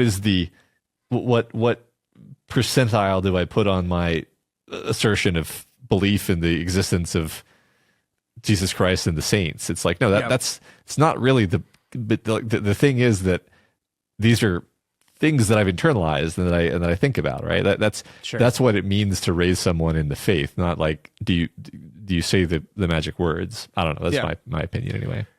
Yeah, I mean, one of the most sacrilegious movies of all time is The Last Temptation of Christ, right? And Martin Scorsese is Catholic and still is to this day, right? So it's like I do think a good person of faith is a person constantly examining and inspecting and questioning and struggling with the things that they believe, because I think I don't know, I think that's good, whether it's religious things or just like what you believe in general, right? Like, I think every human being should constantly be thinking about what they believe and learning about it and questioning it and seeing if they're right, and not just assuming I must be correct because X, Y, and Z. Am I correct? Am I misinterpreting something? Did Jesus mean a literal sword here? Yeah. That's great. One thing I wanted to mention as like a random thing is when Father Paul was drinking the last of the wine in the sacrament, it reminded me of one of the truths of the Catholic belief of transubstantiation, which is of course that the body and blood of Christ, once the sacrament is done, like literally becomes the body and blood of Christ. I don't know if you know, like, were you heavily involved in the church in any way? Because I was one of the, I was not an altar boy. We didn't have those, but like I helped out with stuff in my church. Not to that degree, no. So one thing people that aren't Catholic might not realize is because the body and blood is literally the body and blood, when Mass has ended, if you have any of that left over, you can't just like put it away because it's literally the body and blood of Christ. And so one of the things the priest has to do after Mass is they have to go off in the side and they have to eat all the rest of it and drink all the rest of it. Because you can't waste that. It's literally the body and blood of Christ. So Father Paul drinking out of the chalice made me think of that. I did not know that. That's that would I would have a headache every day of my life if I was a priest. Well, I'm pretty sure, and I don't know. I like, again, the church I spent most of my youth in was fairly progressive for a Catholic church. I know in some churches that it's only an ordained priest that gets to do that, but I think in my church, like, they passed it around amongst all like the volunteers that helped out with the Eucharist and with communion. So it was like, obviously, like the kids weren't like mainlining wine, but like they were eating the leftover. We didn't actually have hosts in my church, like the little wafers. It was like little pieces of like unleavened bread. Interesting. It actually was, which again was unusual. Like, yeah. You can do that everywhere. That is interesting. Yeah, I think I generally had the circles or the circles that split into fours. Yeah. Cool. Interesting. So there's a fun fact for you if you didn't know. Yep. After every mass, there's just a group of people over in the corner just downing the rest of the Jesus blood. Passing the bottle around.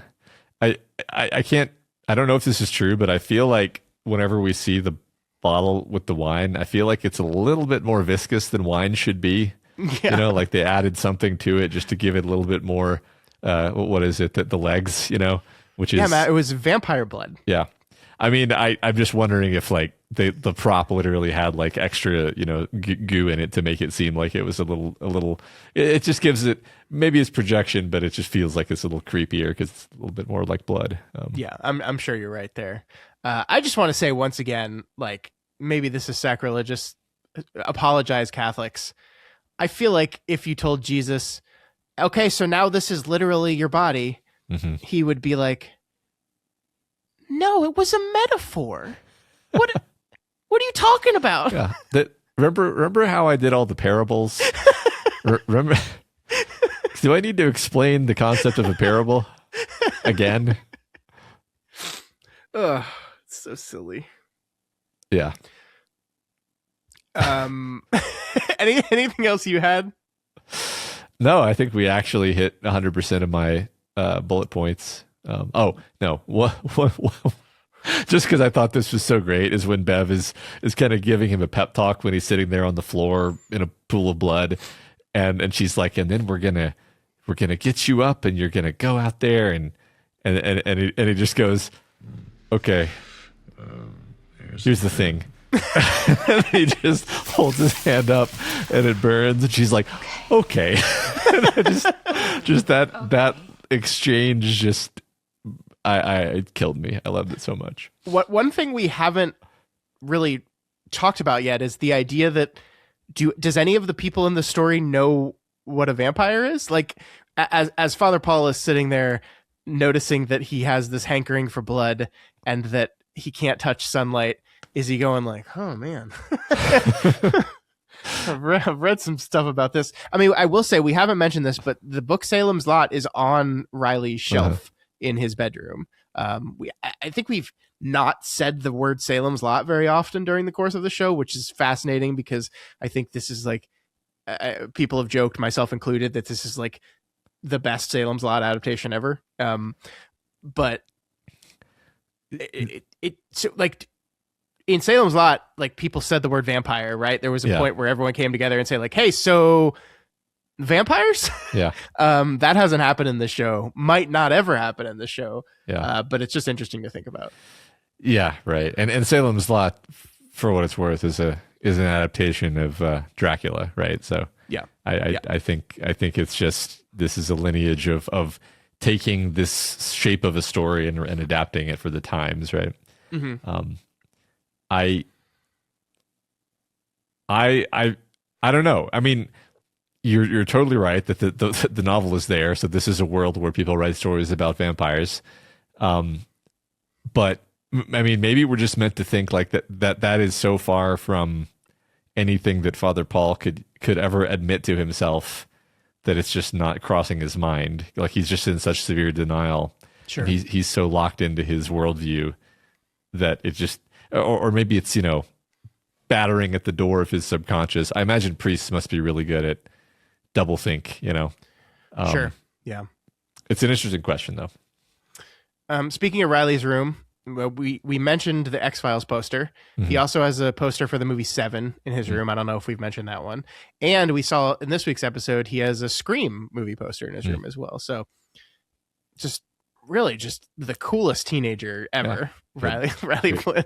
Great taste in horror. Yeah. I know. He's the best. This is the part that is the Flanagan mouthpiece is his taste in horror. Yeah. I did want to mention there is a split diopter scene in this episode. Did you catch it? I did catch it. Why don't you tell us? It is the moment where the vial of Erin Green's blood, which has been taken for testing and left in the sunlight, starts to mysteriously smoke and explode. So we have a split diopter where we see Sarah's face looking forward, and then behind her we start to hear and see the blood cook in the sunlight. You know, I have to admit, that there was something wrong with my brain the first time I watched the show, because I remember seeing that scene and being so confused, being like, well, how can Erin go outside then? And I'm like, no, you fucking idiot. The blood was dead. And so when the blood died, it became dead vampire blood, and then that's why I set on fire. And Erin has not died, and so she's not a full vampire yet. Yeah. That's the basic rules of being a vampire. Yep. Anyway. At least in the logic of the show, right? Yeah. Well, the logic of the show, but I feel like it's yeah, okay, you're right. There's many different rule sets for vampires, but I feel like it's a pretty common rule set that you don't fully become a vampire until you die. I feel like that was even in Dracula. I thought.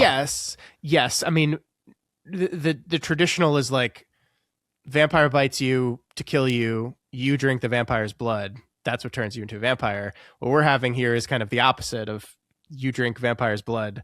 Then, I mean, we talked last week about Father Paul dying and how we thought maybe that was him being poisoned. There's nothing in this episode that confirms that, right? Yeah, to the point where I'm starting to go like, maybe not. Maybe you just drink enough vampire blood and you die on your own, which doesn't look good for the rest of the town, certainly. Yeah. But of course, they're having it heavily diluted, right? Which is why the de-aging process is taking so much longer on the rest of the town versus him in one night woke up the next morning young, and it's slow roll for everyone else. Yeah. But right.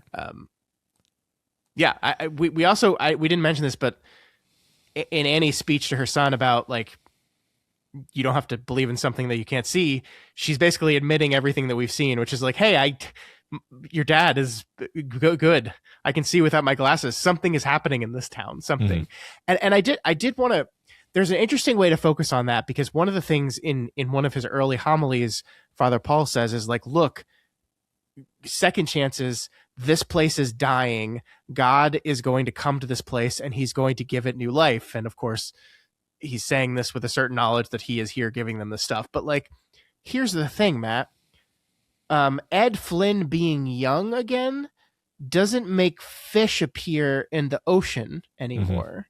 So like, I'm not saying that what I'm saying is I think Monsignor Pruitt's plan here is a bit flawed, is what I'm saying. Yeah, it's more hope than plan, actually. Yeah. Unless you could like sprinkle some vampire blood in the ocean and then all the fish get better. Yeah, I mean, he really didn't think this through. You're right. Poor planning, Father Paul. Yep. Yeah. I think that's all I had. Yeah, me too. Really good episode. And I don't know that I have any particular spoiler comments, because there wasn't a lot of stuff I felt like I was holding myself back from saying this week. I have a couple. Okay. So we'll get into discussion question and then we'll move into spoilers after that. Okay. All right. Sounds good. Should be pretty quick though. All right. Then shall we do discussion question? Let's do it. All right. So last week's question was, who is your favorite Bev Keen? Baby Can You Dig Your Sam said, I'll go with Nurse Ratched from One Flew Over the Cuckoo's Nest. Ugh. She and Bev Keen are spiritual sisters. They are cruel, utterly lacking in empathy, and use their power and influence to put things right in their own messed up minds. Also, Prince Hans in Frozen is just a piece of shit. My kids hate Prince Hans so much. It's delightful to see. Yeah. Have you ever seen One Flew Over the Cuckoo's Nest? Is that Yes. Okay, That's good. a very upsetting movie. Yes, indeed. Scarlet Claret says, heavy Seven Eve spoilers. Have I read that book? Did we do a book club on that? It's Neil Stevenson, but I know. I do not think you have read it. My favorite character who is self-righteous, selfish, and conniving is President Julia Bliss Flaherty? Flaherty? That's Irish, right? From Seven Eves. She makes a dire and horrible situation so much worse than it needs to be. Like Bev, she is a community leader who does nothing but divide a community. She uses her position for astronomical gain. See what I did there? Is that a space joke? It is.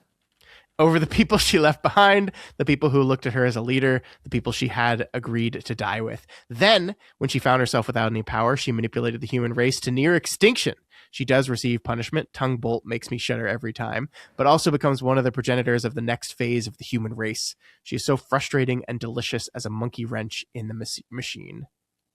The first line of Seven Eves is, the moon blew up without warning and for no apparent reason. So that's the inciting incident. If that helps at all put any of this into context for you. Perfect. That's a good answer, though. She's awful. Yes. Yeah, you make Matt happy when you talk about Neil Stephenson. You do. You absolutely do. Matt Said Words says, I'm answering this on behalf of both of us because we're in complete agreement. Big Jim Rennie from Under the Dome fits the Bev Keane mold to the letter. Who is Big Jim Rennie? I said Rennie because I've read this book. Now I'm debating whether I've been saying it. I'm pretty sure it's Big Jim Rennie. Rennie. Who is Big Jim Rennie, you ask? Big Jim is a man who condemns swearing categorically. Never mind the little turns of phrase like rhymes with witch or bullpucky. Those are harmless aphorisms, morally laundered and therefore acceptable. Big Jim is a man who goes to church every Sunday at the big, new, beautiful, holy God mall, blasting righteous God radio to the heavens so all may hear. He listens to Pastor Coggins rise up the holy fire of the mount of the God of Moses, the God who brought the 10 plagues upon Egypt. What does Big Jim enjoy? High school girls basketball. And I know what you're thinking. It's not like that.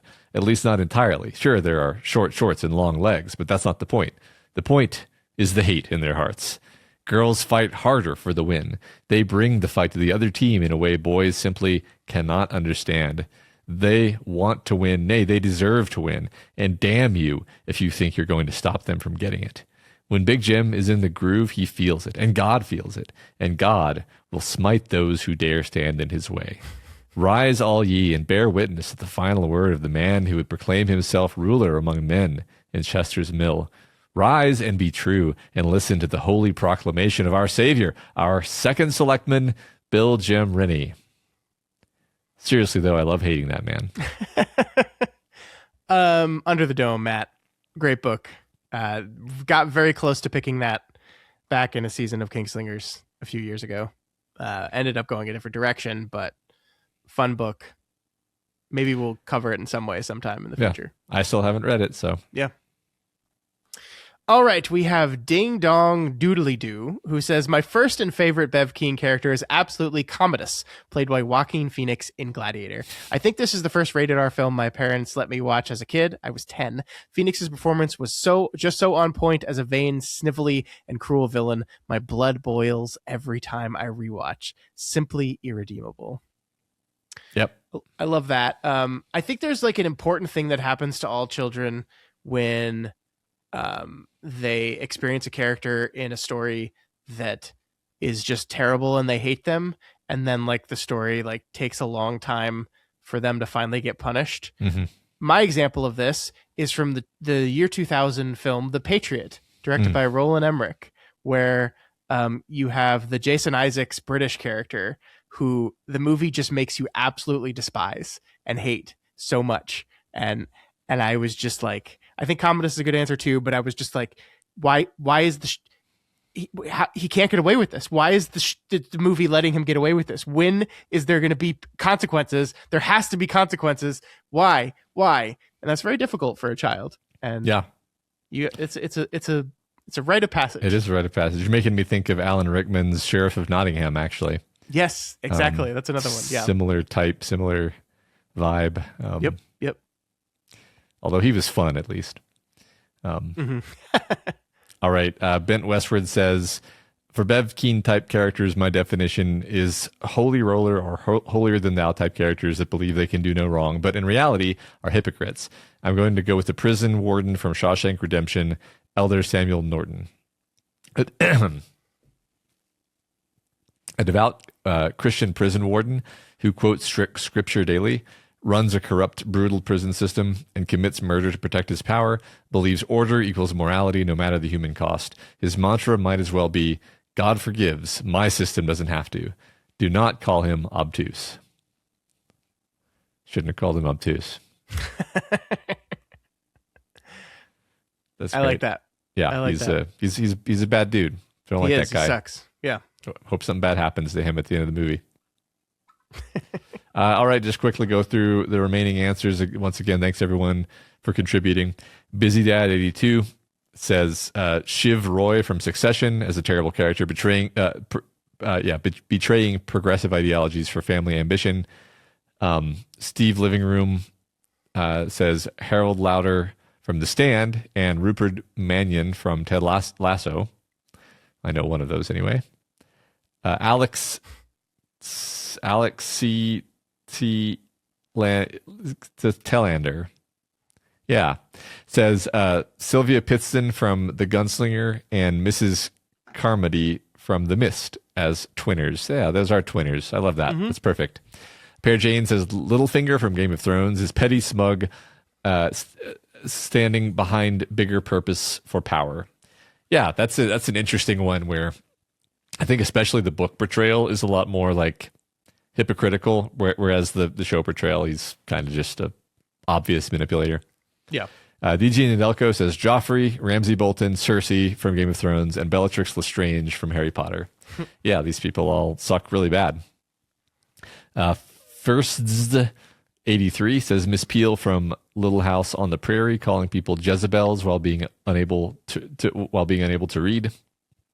And finally, True Meathead says Aunt Cordelia from Wizarding Glass as a punk ass evil aunt. Yeah, she sucks. She sucks real bad. Suck. Yeah.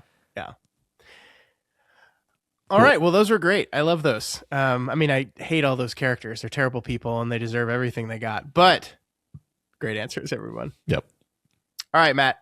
Next week, we wanted to do a question in honor of what you said about the horrible and tragic and sad death of Joe Colley.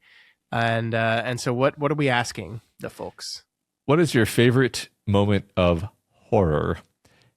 And I put italics on that word when I said it just now. I don't know if you could hear them, because we don't mean scary necessarily, although the moment can be scary, obviously. But really what I'm interested in is like really horror, like the feeling of horror, the dread, the feeling you have during that particular moment of the show. Yeah. I think that's a cool question. I think there's lots of answers, and I want to, because I think the cool thing about this is everyone feels horror in different ways and feels like true horror, like you're talking about, differently. So I think there's a lot of opportunities, stuff that maybe I watched that didn't really do that for me, but did it for some other people. So I think it's going to be a really cool one. With that, I think it is time to officially move into the spoiler section. Ring the bells. I was told we were being sacrilegious with this. I'm so sorry. I can't keep all Catholicism rules straight. I didn't realize that this was bad. I just thought it was funny. Yeah. Oops. I strongly suspected it would be sacrilegious, but Well, with Catholicism, I mean, basically everything. Everything. This whole show is sacrilegious, guy. Come on. All right, so we are officially now in the spoiler section. Matt, a couple things I wanted to talk to you about is I really appreciated the moment where Sarah is quizzing her mother to check to make sure her memory is still working. And the only thing that trips her mom up, the only question that trips her mom up that makes her go, Mom, is, what was the name of my father? Mom.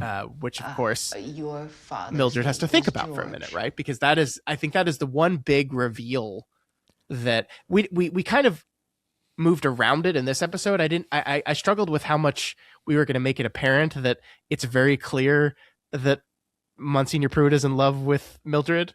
And like, that's basically in the scene, right? Now, we don't know Sarah is his yet, but it's basically in the scene that he's in love with her, right? Yeah. I feel like the first time I watched the show, I took this episode as being the reveal, right? Okay.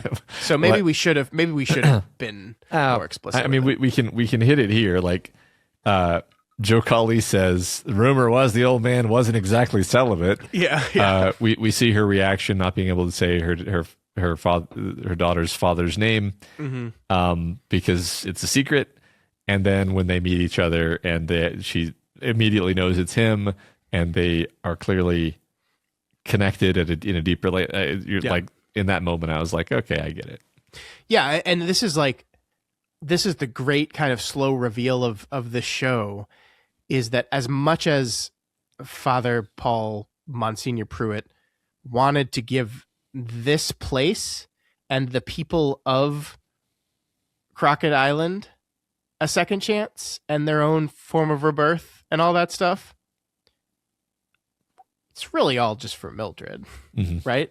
Yeah. That's the kind of the slow reveal of all this stuff, is that he really just wanted a second chance with the woman he loved. And so there is like a very simple, selfish kind of through line of it all that has nothing to do with God or Jesus or rebirth. It's just, I'm in love with this woman and I didn't get to spend my life with her. I made another choice, and I'm here. I'm getting a second chance at that choice, and I'm going to make a different one. Yeah. He has regrets. He regrets not being in his daughter's life. He regrets that. Yeah. Yep. Which is so human and understandable, which is why it's great that this guy is both a villain and not the villain. And we are on the cusp of seeing Bev Keane just happily stand into her role as the true villain of this piece. Yeah. She's about to just fully slide into that. We haven't gotten there yet, of course, but I love the moment where the second Father Paul tells her no, she immediately switches to false prophet. Yeah. I can't wait for that. I don't think it's next week. I think that's coming, but next week, Matt, is the death of our protagonist. Yeah. Man, that's such a choice, such a powerful moment, such just everything. There's already so many things about next week's episode that I was thinking about this week that I'm like, I can't wait till that happens. I can't wait till we get to talk about that for all kinds of different stuff. Yeah. It's going to be so fun. I really love that episode, and I still like that boat scene, man. It just played perfectly. I can't wait to really dive into it and talk about it. Me too.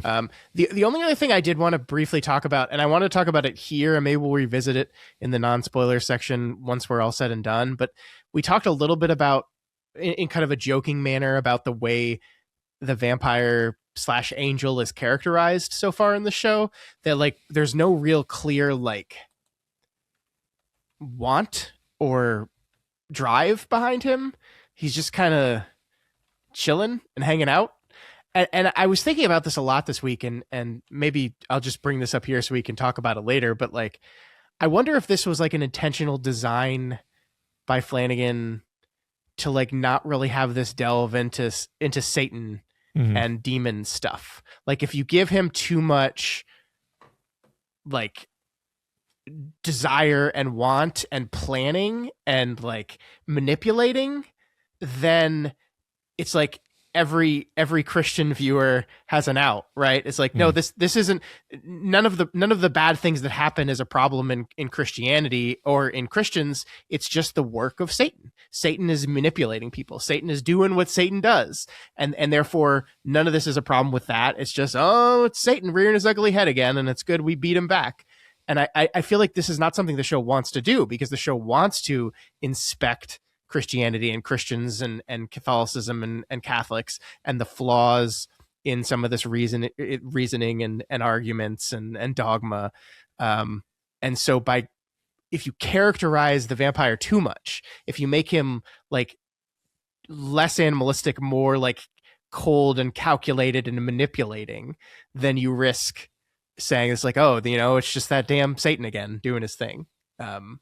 Now, I'm sure there's some people out there that watch the show that said exactly that, but I the more I think about kind of why Flanagan leaves what the vampire wanted so kind of open in the end is maybe for that exact reason.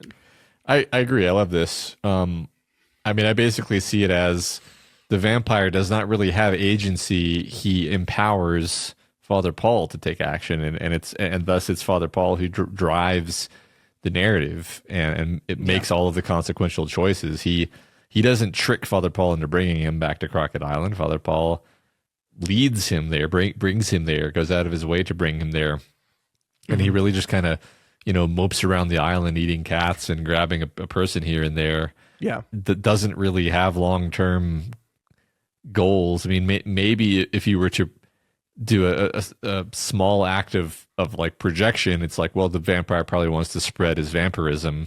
Yeah. But even that, I'm like, I don't even know if the vampire cares about that.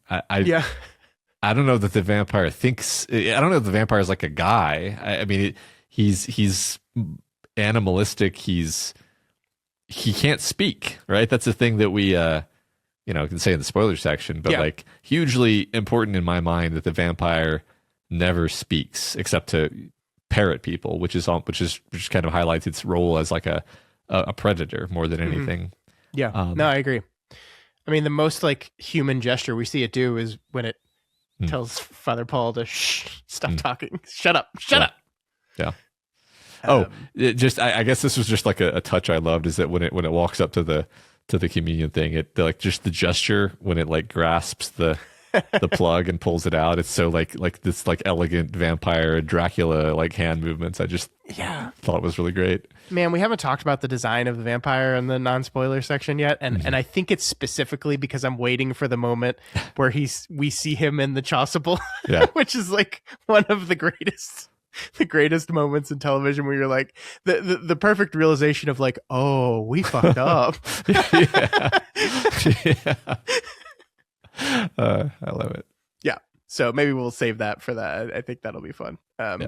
Cool. Well, that's really all I had this week. Like we said, 3 episodes to go. This isn't really a mystery show, so there's no real, with the exception of the Sarah thing, which, as you said, arguably was revealed this episode. Not really much else the show's holding back. Yeah, just the fact that everyone dies. I guess the one thing we will say is, like, we talked a lot about Erin's monologue about what happens when you die, and we talked about that knowing that she's going to revisit that monologue at the very end of the show, right? Only it's going to be a kind of a different version of that, almost like a synthesis of what she believes and what Riley believes. Is the thing that she thinks about as she herself dies. So I mean, that's going to be fun to revisit that as well. Yeah, I agree. Cool. All right. Well, spoiler section officially over. Ring the sacrilegious bells once again. And let's move into the outro. Next week, book 5. Matt, I can't believe we've only got 3 episodes left. It's kind of wild. We are over halfway now. Yeah. I can't believe it. It's been so much fun so far. I know, me too. Having a great time. Book 5 of Midnight Mass, titled Gospel, is the one that's up for us next week, and it is a good one. Yeah. Remember, you can reach us via email at flanagan'swakepod@gmail.com or over on X at flanagan'swake19. The best place to answer that discussion question is going to be reddit.com/r/doofmedia on the typical discussion thread for the episode. Don't forget, you can watch every episode on Spotify and YouTube. And if you're watching on YouTube, please leave us a comment letting us know what you think. Yeah, and on Spotify too. You can leave comments on there as well. Yeah. We do see them. Please head over to doofmedia.myshopify.com. If you have a hankering for some merch, we got mugs, we got shirts, we got hoodies.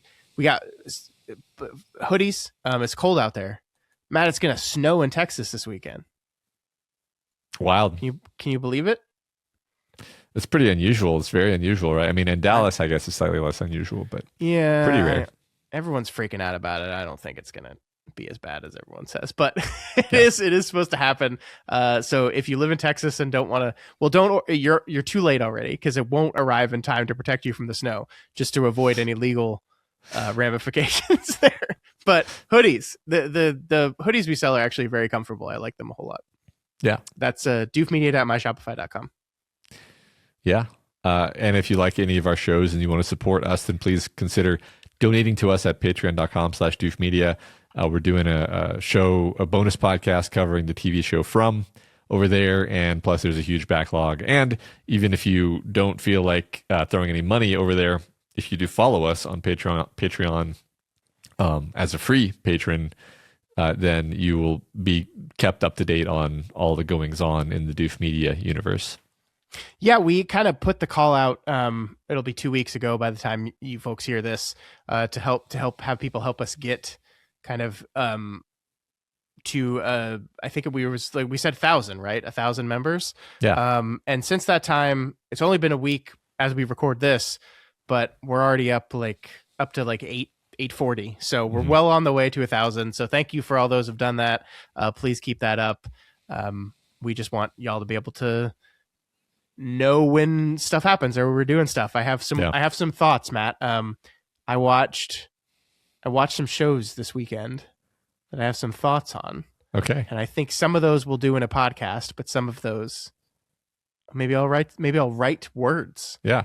I forgot how to do that. I'm going to try to do it again. I want to read your thoughts. Yeah. I have a whole thing on there's no accounting for taste. This is my tentative headline of my thing I'm going to write. Excellent. But of course, if you can't afford to support us on Patreon, like we said, you can still subscribe for free.